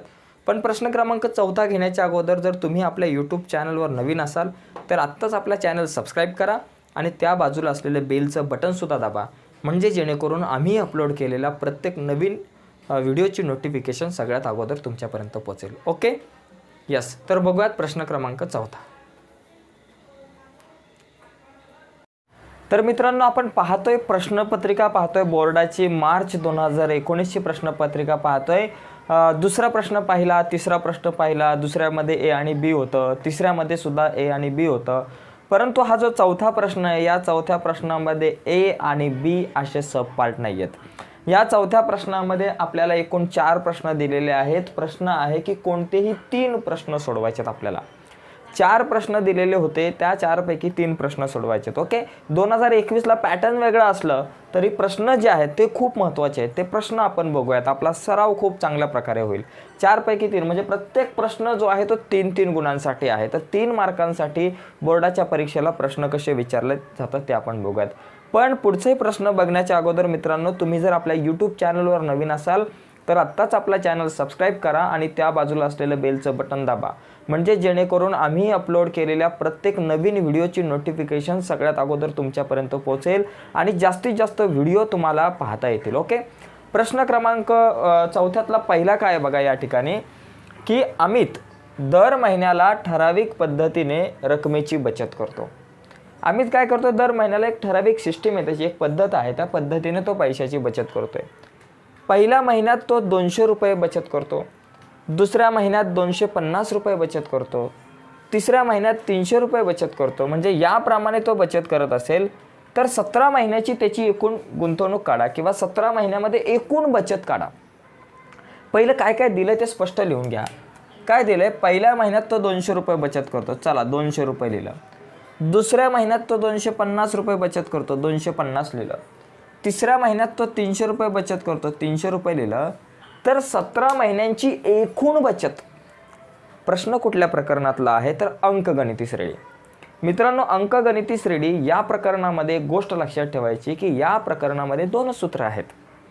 एक म्हणजे SNचं आहे आणि दुसरं म्हणजे TNचं. पण कुठलं सूत्र नेमकं कधी वापरायचं ते खूप महत्त्वाचं आहे. आता इथं एकूण बचत विचारले, म्हणजे एकूण सगळ्या 17 महिन्यातली बचत, म्हणजे पहिल्या महिन्यातलं बचत अधिक दुसऱ्या महिन्यातली अधिक तिसऱ्या महिन्यातली अधिक चौथ्या महिन्यातली 17च्या 17 महिन्यातली एकूण बचत काढायची, बेरीज करायची. मग ज्यावेळेस एकूण बेरजेचा प्रश्न येतो त्यावेळेस SNचं सूत्र वापरायचं बरं का. 17 महिन्याची बचत म्हणजे S17 या ठिकाणी काढायचं आहे आपल्याला. S17ची किंमत काढायची आणि N बरोबर किती? 17 असणार आहे आपल्याकडे. ओके, आता बघा एकूण बचत. पहिली गोष्ट A बरोबर किती? A किती? 200 पहिलं पद. आणि D बरोबर किती? 250 मधून 200 गेले 50, 300 मधून 250 गेले 50. या ठिकाणी D म्हणजे साधारण फरक किती आहे? 50 आहे. ओके, आणि काढायचं आहे आपल्याला S17 काढायचं आहे. ओके, मग आता SNचं सूत्र SN बरोबर N/2 कंसात 2A अधिक, ओके, कंसामध्ये 2A अधिक N वजा 1 गुणिले D हा दुसरा कंस पण पूर्ण. सूत्र खूप महत्त्वाचं आहे. फॉर्म्युला हा याला चौकट करा वगैरे तुम्ही. ओके, आता S17 काढायचं आहे म्हणून Nच्या जागेवर मी 17 लिहिणार. Nच्या जागेवर लिहिले 17 भागिले 2 कंसात 2 गुणिले A किती आहे? माझ्याकडे 200 आहे. मग इथं लिहिलं 200 अधिक Nची किंमत माझ्याकडे किती आहे? N17 आहे म्हणून 17 वजा 1 गुणिले D ची किंमत 50 आहे माझ्याकडं म्हणून इथं लिहिले 50. ओके, 17 भागिले 2 आपल्या जाग्यावर कंसामध्ये 2 गुणिले 200 झाले 400. 17तून 1 गेला 16 गुणिले हे 50. ओके, गुणाकार आला पाहिजे, एकदम इझी आहे मित्रांनो. बघा 17/2 आपल्या जाग्यावर कंसामध्ये 400 आपल्या जाग्यावर अधिक 16 पंचे 80 आणि 1 0 झालं इथं 800. म्हणजे आपल्याकडे काय आलं बाबा? 17 भागिले 2 गुणिले 400 अधिक 800 किती झाले? 1200 झाले. ओके, आता 1200ला 2ने भाग लावला, बे के बे बेसक 12 म्हणून 600. मग 17 गुणिले 600 बरोबर किती रे बाबा? 17 गुणिले 600. 17 सक किती? 102. बघा वाटलंच ते 2 शून्य घ्या. 6 सकून 42, 42चे 2 4 आले 4 6 1 10 10. 17 सक 102 म्हणून 10,200 रुपये. म्हणजे या ठिकाणी 17 महिन्याची जी एकूण रक्कम आहे ही किती असणार आहे? 10,200 रुपये. हा जो व्यक्ती आहे, काय आहे याचं नाव? की अमित. अमितची दर महिन्याला तो जी बचत करतोय त्याच्यामधून म्हणजे पहिल्या महिन्यात 200, दुसऱ्या महिन्यात 250, तिसऱ्या महिन्यात 300 अशा प्रकारची जर बचत करत असेल तर एकूण किती आलं? 10,200. आपल्याला या ठिकाणी प्रश्न विचारला होता तर दर महिन्याची एकूण त्याची बचत किती? तर त्याची 17 महिन्याची एकूण बचत किती? तर 10,200. शेवटी उत्तर लिहा. अमितची 17 महिन्यांची एकूण बचत 10,200 रुपये असेल. एकदम इझी प्रश्न आहे. आता या ठिकाणी बघा दुसरा जो प्रश्न माझ्याकडे आहे, दुसरा प्रश्न काय आहे? तर 0 1 2 3 या अंकांपासून 2 अंकी संख्या तयार करायची आणि ती 2 अंकी संख्या तयार केल्यानंतर त्या संख्येमधून, तयार केलेल्या संख्येमधून मूळ संख्या असण्याची संभाव्यता काढायची या ठिकाणी. आता हे कसं काढणार बघा आपण. या ठिकाणी काय करायचं? पहिली गोष्ट नमुना अवकाश S बरोबर नमुना अवकाश लिहिणं गरजेचं आहे. संभाव्यता या प्रकरणामधला प्रश्न आहे आणि संभाव्यतेमध्ये नमुना अवकाश जर नाही लिहिता आला तर प्रॉब्लेम येऊ शकतो. आता 0 1 2 3 यांच्यापासून 2 अंकी संख्या तयार करायची बरं का. आता इथं अंकांची पुनरावृत्ती करू शकतो आपण, रिपिटेशन या ठिकाणी करू शकतो. बघा पहिली मी 1 पासून सुरुवात करेल. 1 पासून सुरुवात केली, 1च्या पुढे 0 लिहिला 10, 1च्या पुढे 1 लिहिला 11, 1च्या पुढे 2 लिहिले 12, 1च्या पुढे 3 लिहिले 13. म्हणजे 1 पासून 10 11 12 13 एवढ्या संख्या तयार झाल्या. आता 2 पासून बघा 2च्या पुढे 1 0 लिहा, 20 21 22 आणि 23. म्हणजे 2 पासून 20 21 22 आणि 23 संख्या तयार झाल्या. एकदम इझी आहे. 3 पासून बघा 30 31 32 आणि 33, कारण 30च्या पुढे 0 1 3च्या पुढे 0 1 2 3 लिहा, म्हणजे 30 31 32 आणि 33. त्यानंतर पुढे आता आपण 2 राहिला बघा, 0 1 घेतला, 2 घेतला, 3 घेतला, म्हणजे एवढ्याच येतील मला तर वाटतं. ओके, या व्यतिरिक्त पुढे काय जास्त संख्या येणार नाही, कारण 2 अंकी संख्या तयार करायच्या. मग एकाच्या पुढे 0 1 2 3 घेतलं, 10 11 12 13 झालं. 2च्या पुढे 0 1 2 3 घेतलं, 20 21 22 23 झालं. 3च्या पुढे 0 1 2 3 घेतलं, 30 31 32 33 झालं. मग एकूण किती झाल्या या ठिकाणी? नंबर ऑफ एस बरोबर किती? तर एकूण किती झाले बघा, 1 2 3 4 5 6 7 8 9 10 11 12, एकूण 12 आहेत. म्हणजे नंबर ऑफ एस बरोबर किती झालं? 12 झालं. नंबर ऑफ एस काढणं खूप महत्त्वाचं आहे, त्याच्यानंतरच आपण संभाव्यता काढू शकतो. नमुना अवकाश तर काढायचा आहे, पण त्या नमुना अवकाशमध्ये काढल्यानंतर तो नंबर ऑफ एस, त्या नमुना घटकांची, त्या नमुना अवकाशमध्ये असणाऱ्या नमुना घटकांची संख्या, म्हणजे एकूण या सगळ्या घटकांची जी संख्या आहे ती काढणं गरजेचं आहे. यानंतर आपल्याला काय करायचं की तयार केलेली संख्या मूळ संख्या असण्याची संभाव्यता काढायची. मूळ संख्या, तयार केलेली जी संख्या असणार आहे ती काय आहे? मूळ संख्या असणार आहे. तर तिची संभाव्यता कशी काढायची आपण बघूया. बघा, सगळ्यात पहिलं आपण काय करणार की घटना ती लिहिणार. तिला आपण काय करू? घटना ए मानू, की बाबा तयार केलेली संख्या मूळ असणे, तयार केलेली किंवा झालेली संख्या मूळ संख्या असणे, मूळ संख्या असणे. ओके, तयार केलेली संख्या मूळ संख्या असणे ही घटना लिहायची, त्या घटनेला आपण ए मानलं. आता पुढे जाऊ. बघा, आता ए बरोबर काय? आता ही मूळ संख्या, म्हणजे याच्यामधून एस मध्ये ज्या काय तुमच्या 12 संख्या आहेत, त्या 12 संख्येमधून मूळ संख्या लिहायच्या. मित्रांनो, मूळ संख्या म्हणजे काय की ज्या संख्येला फक्त 2च संख्यांनी भाग जातो. एक म्हणजे 1 आणि दुसरी म्हणजे ती स्वतः. बाकी कुठल्याच संख्येने भाग जात नाही, त्या संख्येला मूळ संख्या म्हणतो. ओके, मग आता याच्यामध्ये 10 मूळ संख्या आहे का? नाही, कारण 10ला 2ने भाग जातो, 5ने जातो, ओके, 1ने जातो, 10ने जातो, म्हणून ती मूळ संख्या नाही. 11ला बघा, फक्त 1 आणि 11 या 2च संख्येने भाग जाऊ शकतो, म्हणून 11 ही मूळ संख्या. 12ला बऱ्याच संख्येने जाऊ शकतो. 13ला 1 आणि 13 या संख्यांनीच भाग जाऊ शकतो, म्हणून 13 मूळ संख्या. 20ला 2ने जातो, 5ने जातो, 4ने जातो, 10ने जातो, 20ने जातो, भरपूर संख्येने जाईल. 21ला 7ने जाईल, 3ने जाईल, त्याच्यामुळे 21 मूळ संख्या नाही. 22ला 2 आणि 11ने जातो, 22ने जातो, म्हणून ती पण मूळ संख्या नाही. 30 या संख्येला पण बऱ्याच संख्येने जाईल, 2ने जाईल, 15 जाईल, म्हणून ती पण मूळ संख्या नाही. 31चा जर विचार केला तर 31 ही मूळ संख्या आहे, कारण 31ला फक्त 31ने भाग जाईल आणि 1ने भाग जाईल, म्हणून 31 मूळ संख्या आहे. म्हणून 11 13 आणि 31 या झाल्या 3च संख्या. 32 आणि 33 या मूळ संख्या नाही, कारण 32ला 16ने भाग जाईल, 4ने भाग जाईल, 33ला 11ने जाईल, 3ने जाईल, बऱ्याच संख्याने भाग जाऊ शकतो. ओके, म्हणून आता आपल्याकडे या ठिकाणी नंबर ऑफ ए बरोबर किती? 1 2 3. एकूण किती घटक झाले? 3 घटक झाले, म्हणून नंबर ऑफ ए बरोबर 3. आता संभाव्यता काढायची. संभाव्यता काढण्याचं एक सूत्र लक्षात घ्या, P of A. P of A काढायचं सूत्र नंबर ऑफ ए भागिले नंबर ऑफ एस, हे संभाव्यता काढायचं सूत्र आहे, हे माहिती पाहिजे. नंबर ऑफ ए किती आहे बाबा? 3 आहे, म्हणून इथं लिहिला 3. भागिले नंबर ऑफ एस किती आहे? नंबर ऑफ एस किती? 12 आहे, म्हणून इथं लिहिलं 12. आता 3 1 3, 3 चौक 12, किती आलं बाबा? 1/4 आलं. म्हणून 1/4 एवढं उत्तर लिहिलं नाही. बोर्डाच्या परीक्षेला पूर्ण वाक्यात उत्तर लिहायचं की बाबा तयार केलेली संख्या, तयार झालेली संख्या मूळ संख्या असण्याची संभाव्यता, मूळ संख्या असण्याची संभाव्यता जी आहे ती किती असणार आहे? संभाव्यता किती असणार आहे? 1/4 आहे.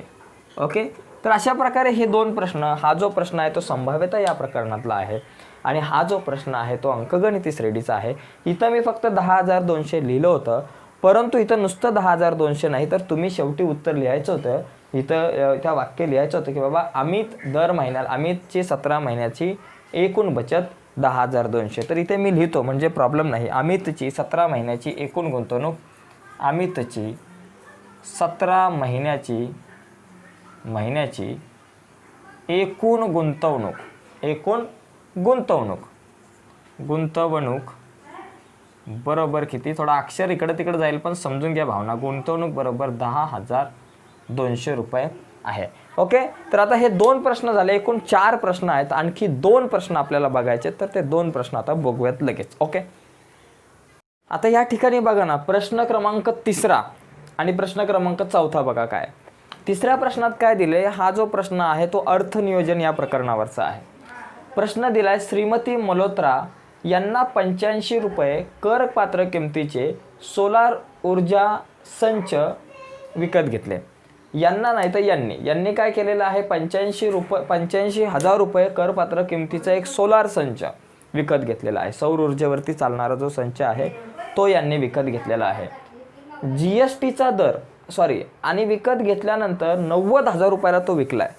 विकत घेतला 85,000 रुपयाला आणि तो विकलेला आहे 90,000 रुपयाला. ओके, GSTचा दर 5% आहे. GSTचा दर या ठिकाणी 5% आहे. तर त्यांना व्यवहारात किती रुपयांची वजावट मिळेल, वजावट म्हणजे इनपुट टॅक्स क्रेडिट या ठिकाणी आपल्याला काढायचं आहे.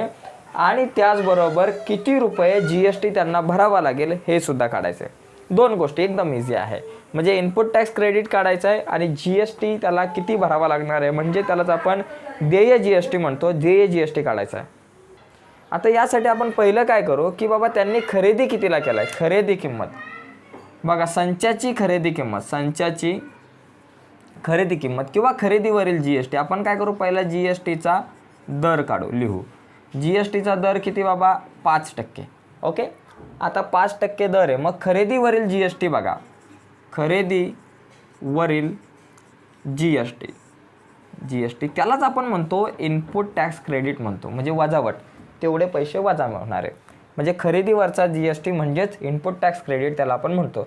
तो किती असणार आहे, 5%. 85,000 रुपयावरती 5%, म्हणजे 85,000 गुणिले 5/100 या ठिकाणी आपण करणार.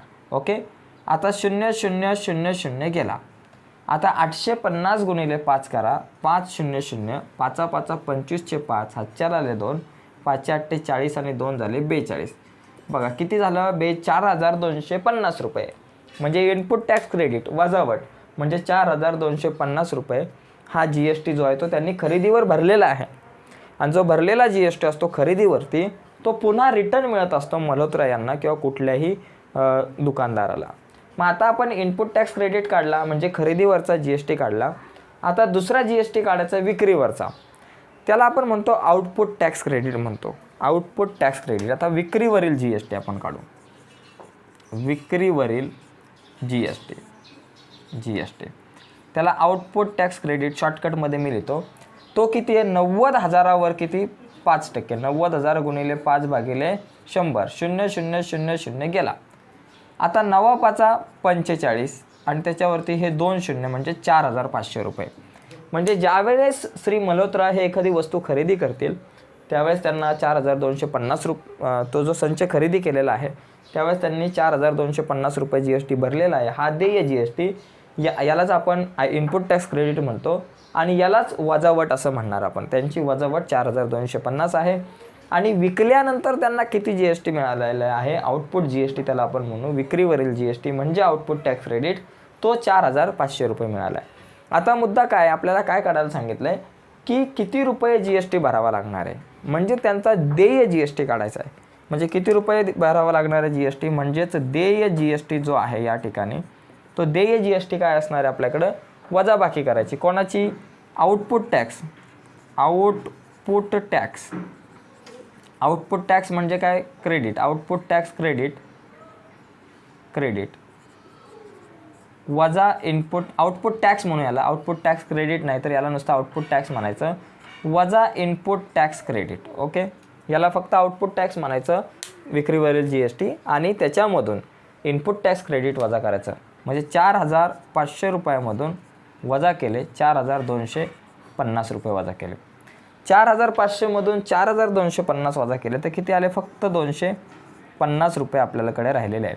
म्हणजे आता किती रुपये GST भरावा लागणार आहे, फक्त 250 रुपये GST जो आहे तो GST श्री मल्होत्रा यांना भरावा लागणार आहे. मग शेवटी आपण इथे लिहूया श्री मल्होत्रा यांना, श्रीमती मल्होत्रा आहे, श्रीमती मल्होत्रा यांना भरावा लागणारा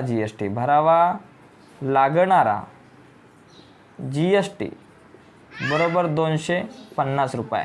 तर अशा प्रकारे हा प्रश्न आपण सॉल्व्ह करू शकतो. सगळ्यात पहिली गोष्ट काय करायचं, टप्प्याटप्प्याने विचार करायचा आहे. सगळ्यात पहिलं GSTचा दर आपण लिहिला. त्यानंतर खरेदीवरील GST, खरेदी किंमत 85,000, त्याच्यावरचा 5% GST 4,250 आला. त्यानंतर विक्रीवरील GST म्हणजेच त्याला आउटपुट टॅक्स आपण म्हणतो, तो किती आहे 90,000वरती 5% 4,500 आला.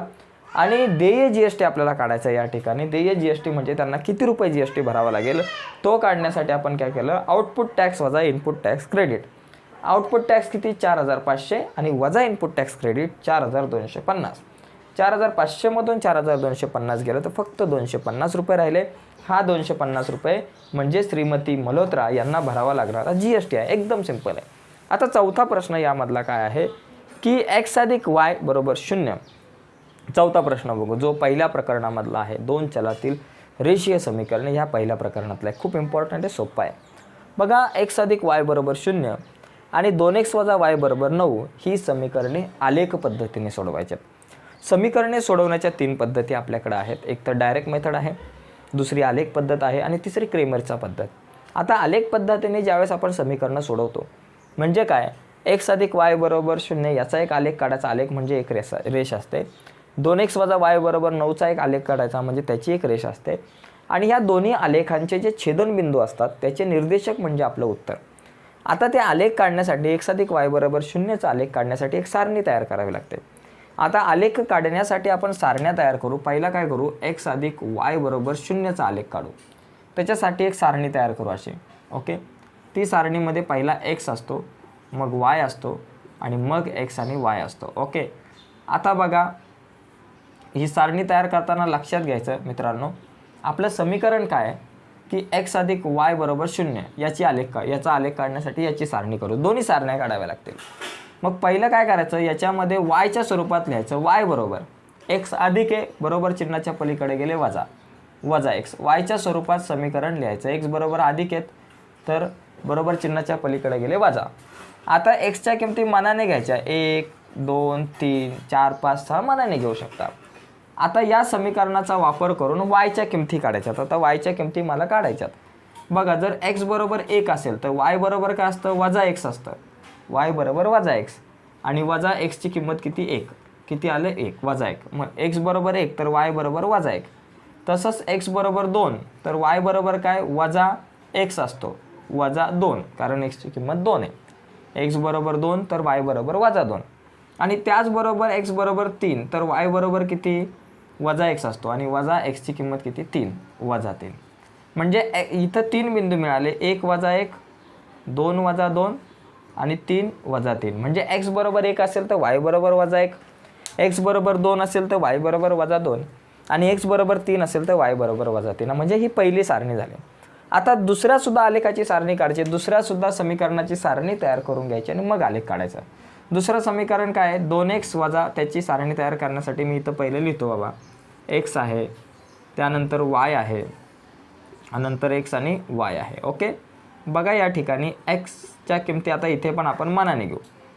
पण बघा काय करावं लागेल आपल्याला, पहिली जी आपल्याकडे जो समीकरण आहे ते लिहू. 2x वजा y बरोबर 9. आपण काय करू, 2x अधिक आहे बरोबर चिन्हाच्या पलीकडे गेले वजा 2x वजा y आपल्या ठिकाणी ठेवू. 9 आपल्या ठिकाणी, 2x अधिक आहेत बरोबर चिन्हाच्या पलीकडे गेले वजा 2x. आता 9 वजा 2x झाले. पण आपल्याला वजा yची नाही, अधिक yची किंमत काढायची आहे. म्हणून आपण y सगळ्यांची चिन्ह बदलू. वजाचं अधिक y, अधिकचं वजा 9 आणि वजाचं अधिक y बरोबर सगळ्यांची चिन्ह आपण या ठिकाणी बदलून घेतली. y बरोबर वजा yचं अधिक y, अधिक 9चं वजा 9, वजा 2चं अधिक 2x झालं. ओके, आणि त्यामुळे मग पुढे काय होणार आहे, y बरोबर आपण याला असं लिहू, पहिले 2x लिहू आणि नंतर वजा 9 लिहू. म्हणजे y बरोबर 2x वजा 9 अशा स्वरूपात समीकरण मिळेल. आता xच्या किमती 1 2 आणि 3 या मानाने घेतल्या. ओके, मग x बरोबर 1 असेल तर y बरोबर किती, समीकरण आहे 2x वजा 9 म्हणजे 2 गुणिले x ची किंमत 1 वजा 9. ओके, 2 1 2 वजा 9, 2 वजा 9 किती, वजा 7. ओके, आता x बरोबर जर 2 असेल तर y बरोबर किती? 2 गुणिले एक्सच्या जागेवर किती लिहा? 2 वजा 9. 2 दुने 4 वजा 9 बरोबर किती? वजा 5. ओके. आणि x बरोबर जर 3 असेल तर y बरोबर किती? 2 गुणिले एक्सच्या जागेवर 3 लिहा वजा 9. 2 त्रिक 6 वजा 9. 6 वजा 9 किती? वजा 3. म्हणजे x बरोबर 1 तर y बरोबर किती बाबा? वजा 7. x बरोबर 2 तर y बरोबर किती आली? वजा 5. आणि x बरोबर 3 तर y बरोबर किती आली? वजा 3. म्हणजे इथे 3 बिंदू मिळाले. 1 वजा 7, 2 वजा 5 आणि 3 वजा 3. ओके. आता यानंतर आपल्याला यांचा आलेख काढायचा आहे. आता हा आलेख नेमका कसा काढायचा बघा. पहिली गोष्ट या प्रश्नाला मी पुसतो आणि आपण इथे एक छानसा आलेख काढूयात. आता आलेख काढताना दोन आपल्याकडे गोष्टी आहेत, दोन अक्ष असतात. एक असतो x अक्ष आणि दुसरा असतो y अक्ष. ओके. आता आपण फटाफट शॉर्टकटमध्ये तुम्हाला मी आलेख काढून दाखवतो. एक जो आहे तो आपल्याकडे x अक्ष असतो आणि दुसरा y अक्ष. दोन अक्ष आपण काढू. ठीक आहे. हे बघा या ठिकाणी जरा पाऊस येतोय त्याच्यामुळे पावसाचा आवाज थोडासा तुम्हाला येऊ शकतो. घ्या लाईटसुद्धा गेलेली आहे या ठिकाणी. ओके. एक मिनटं. हां थोडासा उजेड वेगळ्या पद्धतीने या ठिकाणी बघा. पण आपण कंप्लीट करून टाकू याला आज. हां आता हा असतो x अक्ष, हा असतो y अक्ष आपला, हे माहिती आहे आपल्याला. आता याच्यामध्ये बघा x अक्षावरती पण काही बिंदू असतात. 1 2 3 4 5. 1 2 3 4 5 6. त्याच्यानंतर इथे -1 -2 -3 -4 -5 -6 -7 पर्यंत आपण काढू. ओके. त्यानंतर इथे पण 1 2 3 4 5 6 7. 1 2 3 4 5 6 7. इकडे 1 2 3 4 5 6 -1 -2 -3 -4 -5 आणि -6 आणि इथं मध्ये 0. आता हे दोन आलेख काढायचे आहेत. पहिला x अधिक y बरोबर 0चा आलेख काढू. मग त्याच्यासाठी कुठले बिंदू आहेत? 1 आणि -1. म्हणजे x चा 1 आणि y चा -1. x चा 1 आणि y चा -1 इथे लिहा 1 -1. त्यानंतर पुढे काय? 2 - 2 म्हणजे x चा 2 आणि y चा -2 म्हणजे इथे आला. मी आता सध्या हे बिंदूंची नावं नाही लिहित. 2 - 2. त्यानंतर 3 आणि -3 म्हणजे x चा 3 आणि y चा -3 या ठिकाणी आला. म्हणजे हे 3 बिंदू असे आपल्याला इथे मिळतील. या तिघांना तुम्ही जोडू शकता. ओके. आता माझ्याकडे जागा कमी आहे ना म्हणून मी इथे बिंदूंची नावं नाही लिहिली. तर तुम्ही काय करा, या बिंदूंची नावंसुद्धा या ठिकाणी लिहा. बिंदूंची नावं वगैरे नावं म्हणजे हे आकडे लिहा. 1 - 1 निर्देशक 2 - 2 3 आणि -3. ओके. आणि हा कोणाचा आलेख आहे? तर x अधिक y बरोबर 0चा आलेख आहे. आता पुढचा आलेख हा पहिला काय? 1 आणि -7 म्हणजे x वरचा 1 y वरचा -7 म्हणजे इथे 1 -7. दुसरा आहे 2 - 5. ओके. x वरचा किती? 2 आणि y वरचा किती? -5. 2 - 5 या ठिकाणी. आणि तिसरा काय? 3 आणि -3 म्हणजे x वरचा 3 आणि y वरचा 3 म्हणजे इथेच आला. 3 - 3 इथेच आला. ओके. हाच बिंदू. आणि मग या तिघांमधून जाणारी एक रेषा मस्त काढून घ्यायची अशी. तिघांमधून जाणारी एक लाईन. हा कोणाचा आलेख आला आपला? हा आपला आला कोणाचा? 2x - y बरोबर 9चा. 2x - y बरोबर 9चा. बघा बराच टाइम गेला आलेख काढायला. तर अशा प्रकारे हा आलेख आपण काढू शकतो. ओके. तर हे आपण किती प्रश्न पाहिले? म्हणजे प्रश्न क्रमांक 4 जो आहे तो पूर्ण बघितलेला आहे. मार्च 2019ची जी बोर्डाची प्रश्नपत्रिका होती तिची 4था प्रश्न बघितला. आता 5वा आणि 6वा प्रश्न आहे तो आपण लगेच थोड्या वेळात बघूयात. ओके. यस. तर मित्रांनो आपण आतापर्यंत दुसरा, तिसरा, चौथा प्रश्न आपण पाहिलेला आहे. प्रश्नपत्रिका बघतो आपण. बोर्डाची प्रश्नपत्रिका मार्च 2019ची बघतोय आपण. त्यामध्ये 1 ते 4 पर्यंतचे प्रश्न आपण पाहिलेत. आता प्रश्न क्रमांक आपण पाहूयात. 5वा प्रश्न बघूयात. 5वा प्रश्न जो आहे तो 4 गुणांचा प्रश्न आहे. या 5व्या प्रश्नामध्ये जर आपण पाहिलं तर या प्रश्नामध्ये आपल्याला काय दिले की कोणताही एक प्रश्न सोडवायचा आहे. 2 प्रश्न दिलेले आहेत. त्या 2 पैकी आपल्याला एक प्रश्न या ठिकाणी सोडवायचा. आणि हा जो आता पहिला प्रश्न आपण बघणार आहोत त्यामधला तो पहिला प्रश्न जो आहे तो सांख्यिकी या प्रकरणावरचा आहे. सांख्यिकी प्रकरण सुद्धा खूप महत्त्वाचं आहे. बोर्डाच्या परीक्षेच्या दृष्टिकोनातून जास्तीत जास्त मार्क विचारले जातात आणि त्यामध्ये आपल्याला आयतालेख काढायचा आहे. ओके. तर पुढे जाण्याच्या अगोदर परत एकदा तुम्हाला सांगतो की तुम्ही जर आपल्या यूट्यूब चॅनलवर नवीन असाल तर आत्ताच आपला चॅनल सबस्क्राईब करा आणि त्या बाजूला असलेलं बेलचं बटनसुद्धा दाबा. म्हणजे जेव्हा जेव्हा मी नवीन व्हिडिओ अपलोड करेल ना त्याची नोटिफिकेशन सगळ्यात अगोदर तुमच्यापर्यंत पोहोचेल. जर तुम्ही आपला चॅनल सबस्क्राईब केला तर जास्तीत जास्त व्हिडिओ तुम्हाला पाहायला मिळू शकतात. ओके. तर बघूयात प्रश्न क्रमांक पहिला. यामध्ये काय दिलं आहे, कोणताही एक प्रश्न सोडवायचा आहे. त्याच्यातला पहिला आहे, खालील सारणीत गणित विषयाच्या परीक्षेत 180 विद्यार्थ्यांचे गुण दर्शवलेले आहेत. म्हणजे गणित विषयांची परीक्षा घेण्यात आलेली आहे आणि त्यामधल्या 180 विद्यार्थ्यांचे गुण दर्शवलेले आहेत. तर या आधारावर आपल्याला काय करायचं आहे की ही जी सारणी दिलेली आहे तिच्यावरून एक्सची किंमत काढून वरील माहितीचा आयतालेख काढायचा आहे. म्हणजे याच्यामध्ये एक्सची किंमत अगोदर काढावी लागेल. बघा इथं एक्स आहे, 0 ते 10 साठी 25 आहेत, 10 ते 20 साठी एक्स आहेत, 20 ते 30 साठी 30 आहेत, 30 ते 40 साठी 2 एक्स आहे आणि 40 ते 50 साठी 65 आहे. तर आपल्याला अगोदर या सगळ्यांची बेरीज काढावी लागेल, कारण एक्सची किंमत काढणं हा पहिला टार्गेट आहे. बघा ना, आता इथे एक गोष्ट लक्षात घ्या. या ठिकाणी जर आपण विचार केला तर या ठिकाणी आपल्याकडे काय बघा, 25 अधिक 30 अधिक 65 यांची बेरीज करा. बघा 65 आणि 25 झाले 90, 90 आणि 30 झाले 120, हे झाले 120 आणि अधिक एक्स आणि 2x किती झाले, 3x झाले. म्हणजे यांची बेरीज जी आहे ते आपण काय करू, एकूण हा शब्द जो आहे ना तो आपण ॲड करू. एकूण या सगळ्यांची जी बेरीज आहे 120 अधिक 30 आहे, 3x आहे. आता एकूण विद्यार्थी संख्या या ठिकाणी 180 दिलेली आपल्याला. एकूण विद्यार्थी संख्या किती दिले, 180. म्हणजे ही 120 अधिक तुम्ही 3x केलं तर हे किती येणार आहे तुमच्याकडे, 180 येणार आहे. म्हणून तुम्ही असं लिहू शकता, 120 अधिक 3x बरोबर 180. अशा स्वरूपामध्ये सुद्धा ही मांडणी तुम्ही करू शकता. बरं का, 120 अधिक 3x बरोबर 180, कारण आपले एकूण विद्यार्थी संख्या ही 180 आहे. आपल्याला एक्सची किंमत काढायची, 3xला इथंच ठेवू, 180 पण इथंच. 120 अधिक बरोबर चिन्हाच्या पलीकडे गेले वजा. ओके, मग आता 3x आपल्या जागेवर येतील. 180 मधून 120 गेले, 180 वजा 120 किती झाले, 60. आणि म्हणून x बरोबर 60 आपल्या जागेवर 3 गुणिले इकडाले भागिले आणि x बरोबर 3 दुने 6 म्हणून 20. ओके, 20 त्रिक 60, एक्सची किंमत 20 आले. आता ही सारणी अगोदर आपण पूर्ण करून घेऊयात, कारण आपल्याला एक्सची किंमत तर काढलेली. आता ही सारणी जर पूर्ण असेल तर आपण हा आयतालेख काढू शकतो. आता या सारणीमध्ये बघा, इथे एक्सच्या जागेवर तुम्ही काय करू शकता, 20 घेऊ शकता. एक्सच्या जागेवरती 20 घेऊ शकता आणि खाली काय घेऊ शकतो, 2x म्हणजे काय बाबा, 20 गुणिले 2 40 घेऊ शकता. ओके, इथे 20 घ्यायचे आणि इथे 40 घ्यायचे आपल्याला आयतालेख काढत असताना. ओके, तर ही गोष्ट नक्कीच तुमच्या लक्षात आली असेल. एकदम सिंपल होतं.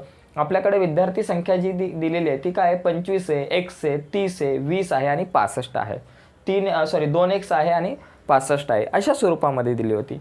तर याच्यातल्या अगोदर एक्सची किंमत काढायची होती. त्यासाठी काय केलं, या सगळ्यांची बेरीज बघा. पहिलं विदाऊट एक्सवाल्या संख्या कुठल्या आहेत, 65 आहे, 30 आहे आणि 25 आहे. 65 आणि 25 90, 90 आणि 30 120. मग 120 अधिक 20 2x आणि x 3x, 120 अधिक 3x या सगळ्यांची बेरीज. आणि एकूण संख्या एक्सची किंमत काढण्यासाठी आपण काय केलं, 180चा आधार घेतला, कारण एकूण विद्यार्थी संख्या 180 होती. म्हणून 120 अधिक 3x बरोबर 180. ओके, आता 3x आपल्या जागेवर, 180 आपल्या जागेवर, 120 अधिक आहेत बरोबर चिन्हाच्या पलीकडे गेले वजा. आणि म्हणून 3x बरोबर 180 मधून 20 गेले 60 आणि x बरोबर 60 हे गुणिले 3 इकडे आले भागिले 20 त्रिक 60 म्हणून एक्सची किंमत 20 आले. ओके, आता एक्सची किंमत 20 आली म्हणून या इथं एक्सच्या जागेवर 20 लिहिलं आणि इथे 2x बरोबर 20 दुने 40 लिहिलं. आता आपल्याला काढायचा आहे आयतालेख. ओके, आयतालेख काढताना बघा काय करायचं. सगळ्यात पहिली गोष्ट, 2 अक्ष आहेत मी काढून घेतले तर आपला वेळ वाचावा म्हणून. पहिला जो आहे तो x अक्ष आहे आणि दुसरा जो आहे उभा तो y अक्ष. इथे मध्ये आपण काय करू, 0 देऊयात. आता जे वर्ग दिलेले असतात ना गुण, ते कधी सुद्धा आडवे x अक्षावरती लिहू आपण. समजा इथे काय बाबा आपल्याकडे हे सगळे गुण आहेत, विद्यार्थ्यांना मिळालेले गुण. ओके, आणि ही जी उभी आकडेवारी आहे ती काय, आपली विद्यार्थी संख्या आहे. ओके, आता हिला जरा मी व्यवस्थित लिहितो, विद्यार्थी संख्या थोडंसं आडवं लिहितो. विद्यार्थी संख्या ही आपली आहे विद्यार्थी संख्या, या ठिकाणी आपण लिहिली. ओके, झालं. आता पुढे काय करता येईल आपल्याला, पुढे बघा. हे लिहिल्यानंतर आता आपल्याला या ठिकाणी आयतालेख काढायचा आहे.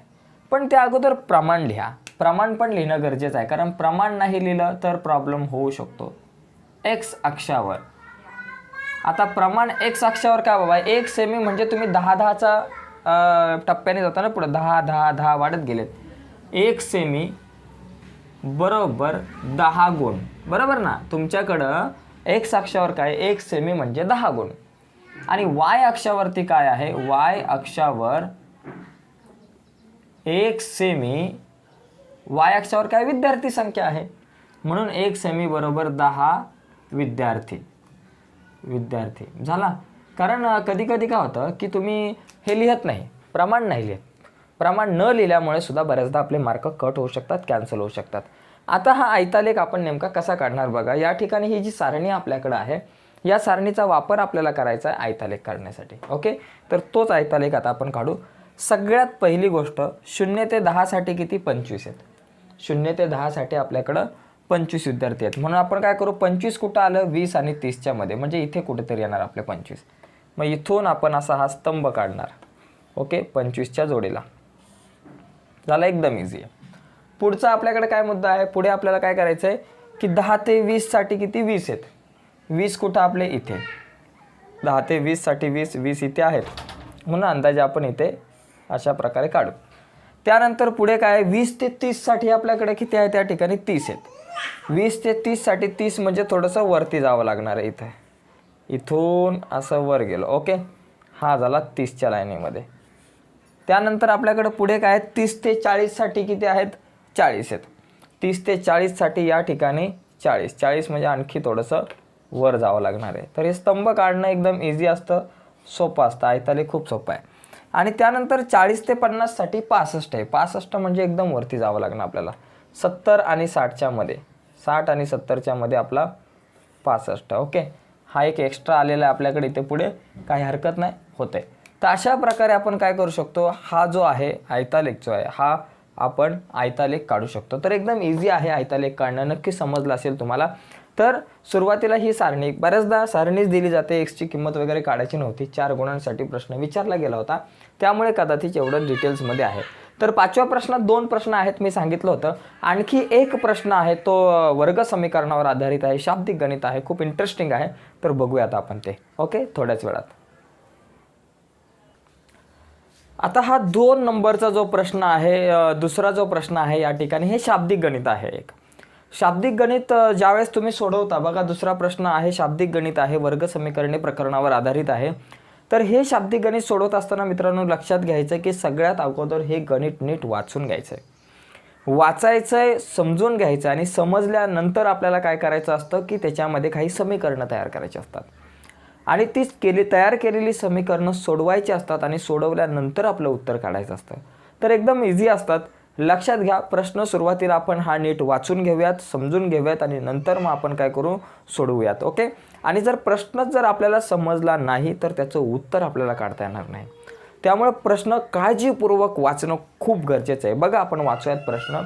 एक टाकी, एक पाण्याची टाकी आहे, 2 नळांच्या सहाय्याने 3:113 मिनिटात पूर्ण भरते. आता एक टाकी आहे 2 नळांच्या साहाय्याने, म्हणजे त्या टाकीला 2 नळ जोडलेले आहेत. आता त्या 2 नळांमधला एक नळ मोठा असणार आणि एक नळ छोटा असणार. आता त्या 2 नळांच्या साहाय्याने 3:113 मिनिटात भरते. म्हणजे दोन्ही नळ एकाच वेळेस चालू केले, मी सुरू केले, तर ती टाकी भरण्यास किती वेळ लागतो, तर 3:113 मिनटं लागतात. एवढी मिनटं लागतात पूर्ण भरायला. ती टाकी भरण्यास लहान नळाला मोठ्या नळापेक्षा 3 मिनिटे जास्त लागतात. म्हणजे लहान नळ जो आहे त्याला जास्त वेळ लागणार आहे भरायला, कारण त्याच्यामधून कमी पाणी पडणार आहे. पण किती मिनटं जास्त लागतात, लहान नळाला 3 मिनटं जास्त लागतात ती टाकी भरायला.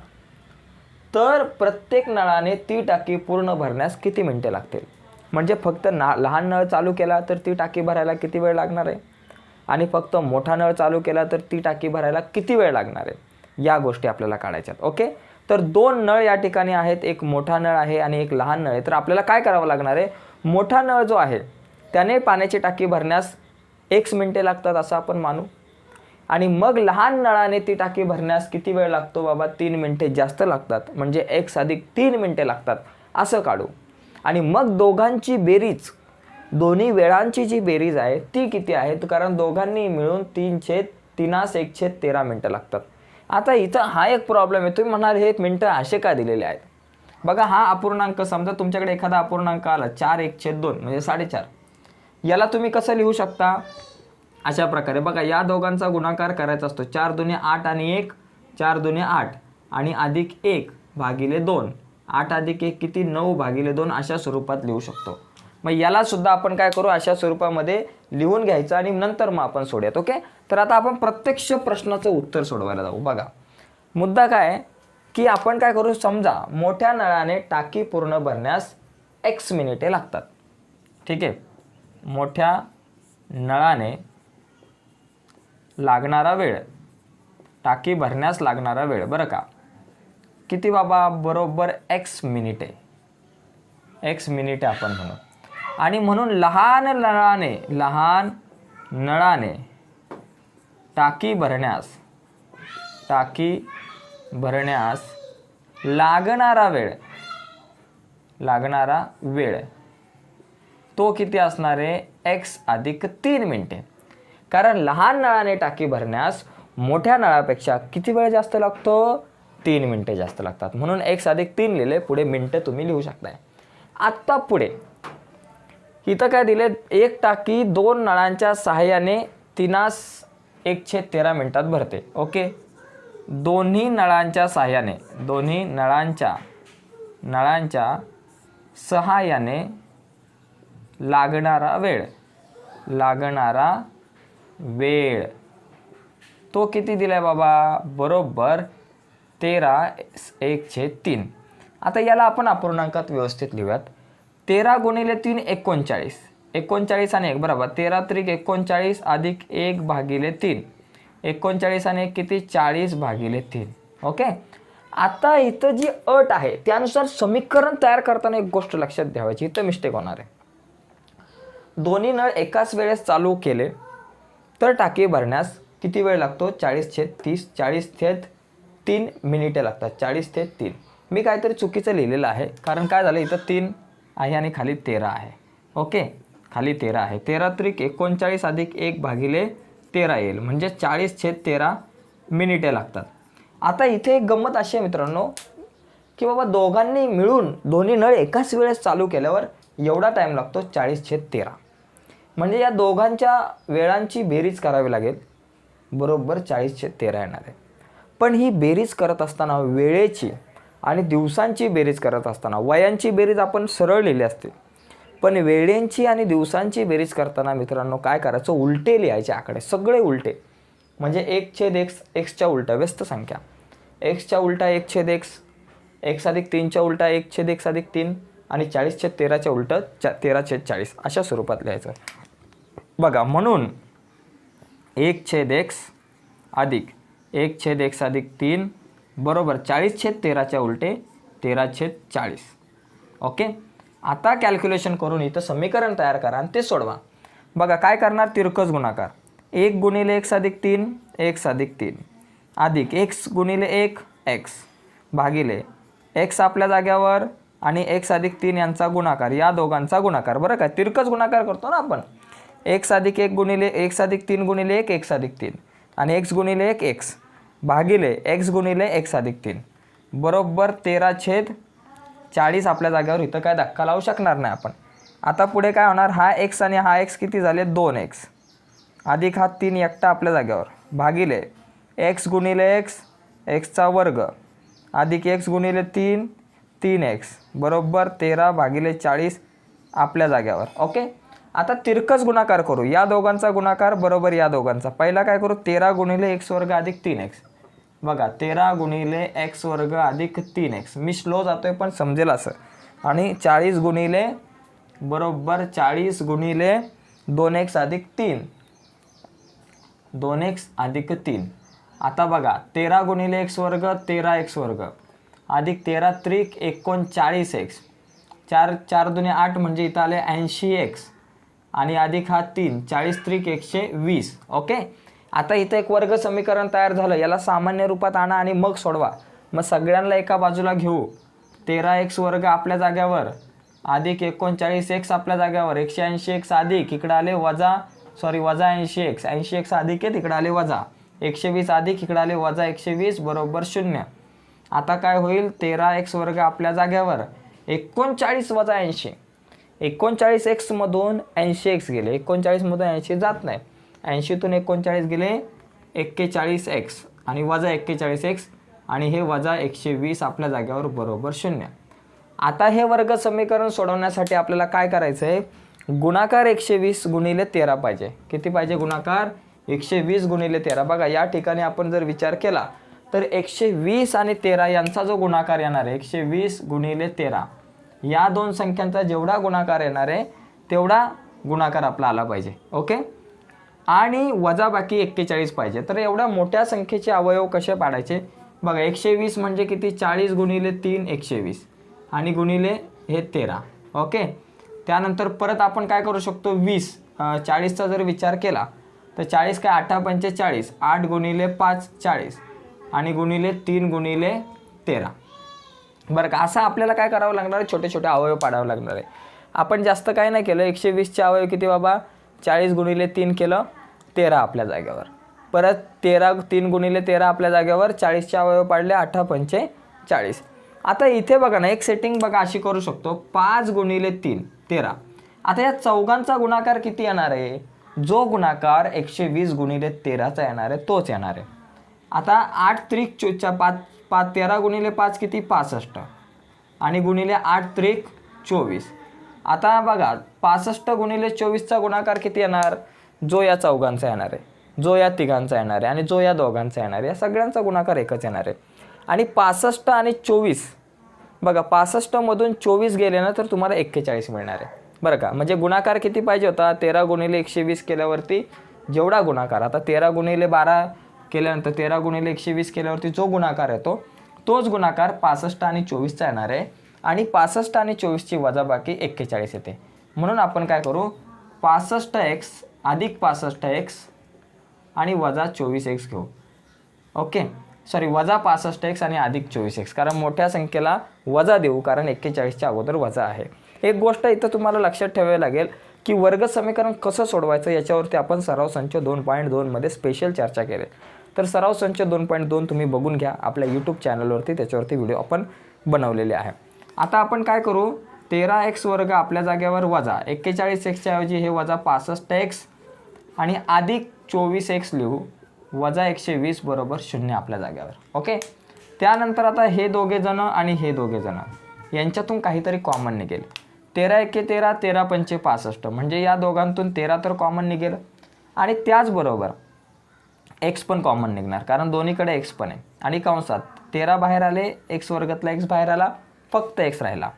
वजा 13 पंचे 65 म्हणून 5 x वजा 5 अधिक 24 एके 24 24 पंचे 120 म्हणजे दोघांमधून 24 कॉमन काढला तर आतमध्ये काय राहिला x राहिला वजा 24 पंचे 120 म्हणून 5 आणि बरोबर 0. आता या ठिकाणी x वजा 5 जे आहेत ते 2 वेळा आहेत, त्यांना आपण एकदाच लिहू, डबल प्रसाद नका देऊ. आणि म्हणून आपण या ठिकाणी x वजा 5ला एकदा लिहू आणि 13x अधिक 24ला एकदा लिहू. 13x अधिक 24ला आपण एकदा लिहू बरोबर 0. मग आपल्याकडे काय येईल बाबा? दोन उत्तर. x वजा 5 बरोबर 0 येईल किंवा 13x अधिक 24 बरोबर 0 येईल. आता x बरोबर वजा 5 आहेत, बरोबर चिन्हाच्या पलीकडे झाले अधिक 5 आले. ओके. किंवा या ठिकाणी आपल्याकडे काय येणार आहे 13x बरोबर अधिक 24 बरोबर चिन्हाच्या पलीकडे गेले वजा 24 आणि x बरोबर वजा 24 आपल्या जागेवर 13 गुणिले इकडे आले 12 सॉरी 13 गुणिले इकडे आले भागिले 13 म्हणजे x बरोबर वजा 24/13. आता जो वेळ आहे तो कधीच वजामध्ये नसतो, तो नेहमी काय असतो अधिकमध्ये असतो. म्हणून आपण काय करू बाबा x बरोबर 5 घेऊ. आता x बरोबर 5 घेतलं तर मोठ्या नळाने लागणारा वेळ किती? x बरोबर किती 5 आहे म्हणून 5 मिनिट आहे. आणि लहान नळाने लागणारा वेळ किती? x अधिक 3 म्हणजे 5 अधिक 3 बरोबर किती आला आपल्याकडं 8. 5 अधिक 3 बरोबर 8 मिनिट आहे. तर अशा प्रकारे आपण हे गणित आपण सोडू शकतो. बघा हा 5वा प्रश्न आपण पाहिला आहे. या 5व्या प्रश्नानंतर लगेच आपण थोड्या वेळामध्ये 6वा प्रश्न बघूयात. ओके. हे पहा विद्यार्थी मित्रांनो, आता आपण 6वा प्रश्न बघूयात. बोर्डाची प्रश्नपत्रिका मार्च 2019ची आपण बघतोय. त्यामधला दुसरा प्रश्न, तिसरा प्रश्न, चौथा प्रश्न, 5वा प्रश्न हे 5ही प्रश्न आपण पाहिलेले आहेत. आता आपण 6व्या प्रश्नाकडे वळूयात. 6वा जो प्रश्न आहे 2019च्या बोर्डाच्या प्रश्नपत्रिकेमध्ये असा आला होता की त्यामध्ये 2 प्रश्न दिलेले आहेत. ओके, त्या 2 पैकी तुम्हाला एक प्रश्न सोडवायचा होता 3 गुणांसाठी. यस. तर आता 6वा प्रश्न बघण्याच्या अगोदर तुम्हाला मी पुन्हा एकदा एक विनंती करतो छोटीशी, की जे विद्यार्थी आपल्या यूट्यूब चॅनलवरती नवीन येतात त्यांनी आत्ताच आपला चॅनल सबस्क्राईब करून घ्या.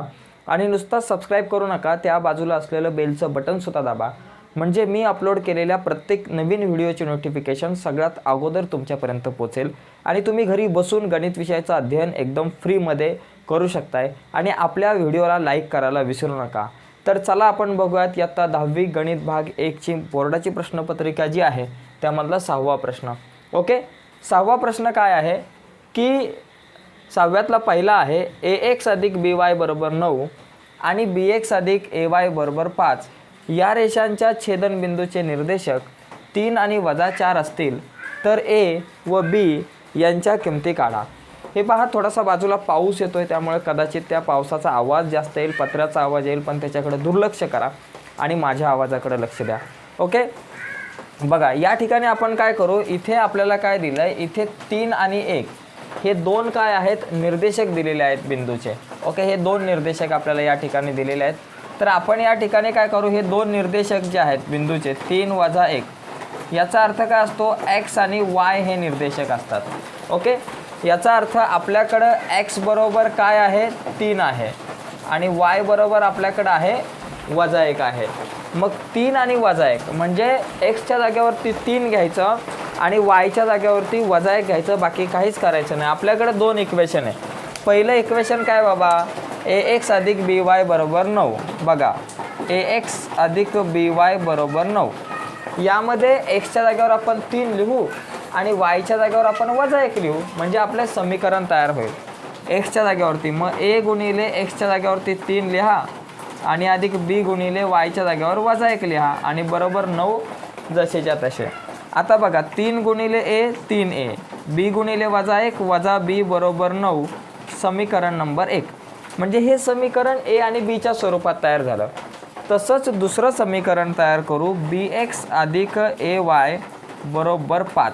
ओके, यामध्ये आपण काय करू, b गुणिले xची जी किंमत आहे ती आपल्याकडे काय आहे, 3 आहे. मग या ठिकाणी 3 लिहू आणि अधिक a ची किंमत आपल्याकडे a गुणिले y ची किंमत -1 आहे, म्हणून a गुणिले yच्या जागेवर -1 लिहू आणि बरोबर 5.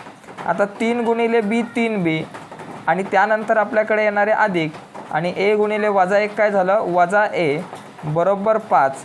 आता याला डायरेक्ट समीकरण नंबर 2 नका म्हणू, पहिला a लिहा आणि मग b लिहा. पहिला a लिहा, हा -a आहे म्हणून -a आणि मग अधिक 3b लिहू आणि नंतर 5 लिहू आणि मग याला म्हणू समीकरण 2. आता ही 2 समीकरणं तयार झालेत.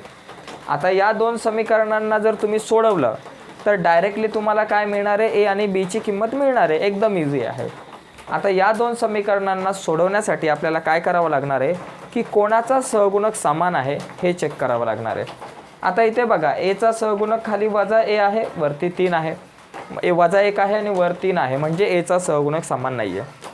b च्या सहगुणकाचा जर विचार केला तर खाली 3 आणि वरती -1 आहे, म्हणजे b चा पण सहगुणक समान नाही आहे. मग आपल्याला या ठिकाणी कोणाचा तरी सहगुणक समान करावा लागेल. आपण काय करू, b चा सहगुणक समान करू. b चा सहगुणक समान करण्यासाठी इथे खाली 3b आहेत, वर पण 3b आले पाहिजेत. म्हणून आपल्याकडे हा जो b आहे त्याला कितीने आपण गुणू शकतो, 3 ने गुणू शकतो. आणि म्हणून आपण या ठिकाणी समीकरण 1 ला 3 ने गुणू, म्हणजे इथे 3b आणि इथे सुद्धा 3b येतील. मग तसं लिहा, समीकरण 1 ला 3 ने गुणून. ओके, समीकरण 1 ला आपल्याला 3 ने गुणायचं आहे. हा जो समीकरण 1 आहे याला 3 ने गुणून समीकरण 4 तयार करू. बघा कसं करायचं, 3 गुणिले 3 9, 9x 9a, 3 गुणिले 3 9a झालं आणि वजा 3 गुणिले b 3b आणि बरोबर 9 आपले 9 त्रिक 27, समीकरण नंबर 3 तयार केलं. ओके, समीकरण 3 तयार झालेलं आहे आपल्याकडं. कसं तयार झालं बघा, या ठिकाणी समीकरण जो आपल्याकडे 1 आहे याला आपण 3 ने गुणलं, 3 त्रिक 9, 9 म्हणून 9a, 3 1 3 म्हणून 3b आणि 3 9 27 म्हणून 27, म्हणजे 9a अधिक 3b बरोबर 27, हे समीकरण 3. आता जे काय करायचं आहे ते समीकरण 3चं आणि समीकरण 2चं करा. 3 आणि 2 मध्ये बघा, इथे 3b आहेत आणि इथे सुद्धा 3b आहेत, म्हणजे b चा सहगुणक समान आहे. इथे 3 बी आहेत आणि इथे 3 बी आहेत. हे दोघे जण कॅन्सल होतील. केव्हा कॅन्सल होतील? ज्यावेळेस आपण समीकरण 1 आणि 2 2 आणि 3 यांची बेरीज करू तेव्हा 3 बी अधिक आणि 3 बी वजा कॅन्सल होतील. मग तसं या ठिकाणी लिहा समीकरण नंबर 2 अधिक समीकरण नंबर 3 करू. समीकरण 2 अधिक 3 करू किंवा समीकरण 2 आणि समीकरण 3 यांची बेरीज करू असं म्हटलं तरी चालेल. समीकरण पहिली गोष्ट 3 ला उचलून इथं लिहा 2 ला उचलून लिहा a अधिक वजा a अधिक 3b बरोबर 5 वजा a अधिक 3b बरोबर 5. ओके. आणि अधिक समीकरण 3 काय आहे? 9a वजा 3b बरोबर 27. 9a वजा 3b बरोबर 27. आता बघा वजा अधिक वजा बाकी 9तून a गेला 8a 9तून a गेला 9a मधून 1a गेला 8a आणि अधिक 3 वजा 3 कॅन्सल बरोबर 27 आणि 5 किती झाले 32. आता आपल्याला a ची किंमत काढायची आहे म्हणून a आपल्या जाग्यावर 32 आपल्या जाग्यावर 8 गुणिले बरोबर चिन्हाच्या पलीकडे आले भागिले आणि म्हणून आपण लिहू शकतो a बरोबर 8 चौक 32. आता a ची किंमत तर 4 आली पण आपल्याला b ची सुद्धा किंमत काढायची आहे. मग b ची किंमत काढण्यासाठी काय करायचं? a ची जी किंमत आहे 4 ती समीकरण 1 मध्ये 2 मध्ये किंवा 3 मध्ये कुठेही तुम्ही ठेवू शकता. आपण समीकरण 1 मध्ये ठेवू. इथं लिहूयात a बरोबर 4 ही किंमत समीकरण 1 मध्ये ठेवू. समीकरण 1 मध्ये ठेवू. ओके. समीकरण 1 मध्ये ठेवू. समीकरण 1 आहे 3a वजा b बरोबर 9. मग या ठिकाणी लिहू 3a वजा b बरोबर 9. ओके. 3 गुणिले a ची किंमत 4 आहे वजा b बरोबर 9 आपल्या जागेवर. आपल्याला किंमत कोणाची काढायची? b ची. मग इथे लिहू 3 चौक 12 वजा b आपल्या जागेवर बरोबर 9. b ची किंमत काढायची 12 अधिक 1 बरोबर चिन्हाच्या पलीकडे गेले 12 वजा झाले म्हणून वजा b बरोबर 9 वजा 12. आता 9 मधून 12 जातात का? नाही जात. मग 12तून 9 गेले 3 राहिले. हे वजा b आपल्या जागेवर आणि बरोबर 9 वजा 12 3. पण मोठ्या संख्येचं चिन्ह मोठी संख्या 12 आहे तिच्या अगोदर वजाचं चिन्ह म्हणून आपल्या उत्तराला वजाचं चिन्ह. आता वजा b बरोबर वजा 3 परंतु आपल्याला वजा b ची किंमत नाही लागत. आपल्याला b ची किंमत लागते. मग b बरोबर काय? दोन्ही बाजूची चिन्ह बदलू. हे वजा वजा काय झालं? अधिक. वजा b चा अधिक b आणि वजा 3 चा अधिक 3 केलं आपण. ओके. कारण आपल्याला वजा b नकोय अधिक b ची किंमत काढायची म्हणून दोन्ही ठिकाणची आपण काय केली? चिन्ह बदलली. ओके. हे पहा अतिशय सोपं गणित आहे. हे गणित जवळपास आपलं पहिलं जे प्रकरण आहे 2 चलातील रेषीय समीकरणे त्यावरच आधारित आहे. तर प्रश्न 6व्या मध्ये मी मगाशी म्हटलं तुम्हाला 2 प्रश्न होते.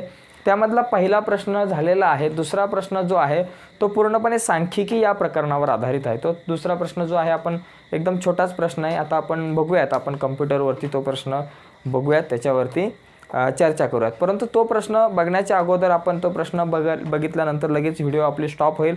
परंतु ती व्हिडिओ स्टॉप होण्याच्या अगोदर किंवा थांबण्याच्या अगोदर प्लीज आपला चॅनल जर तुम्ही सबस्क्राईब केला नसेल तर आत्ताच सबस्क्राईब करा आणि त्या बाजूला असलेलं बेलचं बटनसुद्धा दाबा म्हणजे जेणेकरून आम्ही अपलोड केलेल्या प्रत्येक नवीन व्हिडिओची नोटिफिकेशन सगळ्यात अगोदर तुमच्यापर्यंत पोहोचेल. ओके. आणि या व्हिडिओला लाईक करायला विसरू नका. आपल्या मित्रांसोबत आपल्या सगळ्या व्हिडिओ शेअर करा. तर आता बघूयात आपण प्रश्न क्रमांक 6व्यातला दुसरा आणि सगळ्यात शेवटचा प्रश्न. ओके. तर हे पहा शेवटचा प्रश्न तुम्हाला दिसेल. काय दिले की काही रिक्षांनी एका दिवसात कापलेल्या अंतराची माहिती खाली दिलेली आहे. ओके. तर वारंवारता सारणी दिलेली आहे. तर सारणीचे निरीक्षण करून आपल्याला फक्त प्रश्नांची उत्तरे लिहायची आहेत. या ठिकाणी बघा हे वर्ग दिलेले आहेत. आपला तुम्हाला दिसत असतील मी बाणणे दाखवतोय आणि बाजूला हे वर्ग सलग केलेले आहेत. आता वारंवारता रिक्षांची संख्या या ठिकाणी आपल्याला दिलेली आहे आणि संचित वारंवारता दिले. संचित वारंवारता बाबा 10 44 102 184 194 200 दिले. तर यामध्ये सगळ्यात पहिली गोष्ट बहुलकीय वर्ग कोणता आणि का. आता बहुलकीय वर्ग कसा निवडायचा. आता वारंवारता कोणाची सगळ्यात जास्त आहे? या 82ची.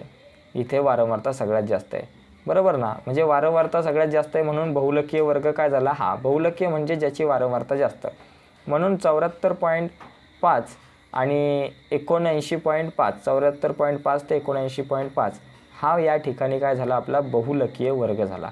ओके, एकदम सिंपल आहे, कारण त्याची वारंवारता सगळ्यात जास्त आहे. मग उत्तर काय लिहायचं बाबा, बहुलकीय वर्ग हा 74.5 ते 79.5 आहे, कारण याची वारंवारता सर्वात जास्त आहे. दुसरा प्रश्न आहे, मध्यक वर्ग कोणता व का. आता मधोमध जो येतो, तुम्ही या दोघांपैकी कोण आहे. आता बघा 200च्या निम्मे काय बाबा 100. ओके, तर आता इथे आपण तुम्ही हा जो मध्ये येणाऱ्या या दोन संख्या आहेत, या दोघांपैकी तुम्ही शक्यतो लहान संख्या घ्या, कारण इथे 102 जी आहे ती काय आहे बाबा 100पेक्षा 102च्या अगोदर बघा 144 जी आहे, तिला आपण म्हणतो CF. ओके, ही जी आहे 44 जी आहे ती संख्या 100पेक्षा लहान आहे. जर 102 जर तुम्ही जर विचार केला, ओके, कारण ज्यावेळेस तुम्ही हा वर्ग घ्याल, दोघं जण मध्ये येतात ना 58 आणि 82. आता 200च्या निम्मे जे 100 आहेत, 100पेक्षा लहान कुठला येतो इथे, संचित वारंवारता 44 येते, बरोबर का. मग त्याच्यानंतरचा हा वर्ग यायचा, याला आपण काय म्हणू शकतो, मध्यक वर्ग. मध्यक वर्ग काय आपला 69.5 ते 74.5 हा मध्यक वर्ग आहे आपला. ठीक आहे. आणि त्यानंतर तिसरा प्रश्न आहे, मध्यक वर्गाच्या आधीच्या वर्गाची संचित वारंवारता लिहा.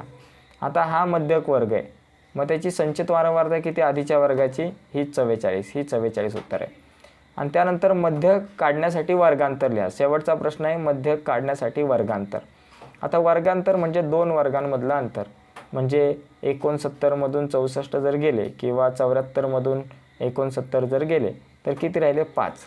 म्हणजे या ठिकाणी तुमचं उत्तर काय येणार आहे, 5 येणार आहे. शेवटचा जो Hची जी किंमत आहे ती 5. तर अशा प्रकारे ही आपण संपूर्ण प्रश्नपत्रिका आजच्या पाहिलेली आहे.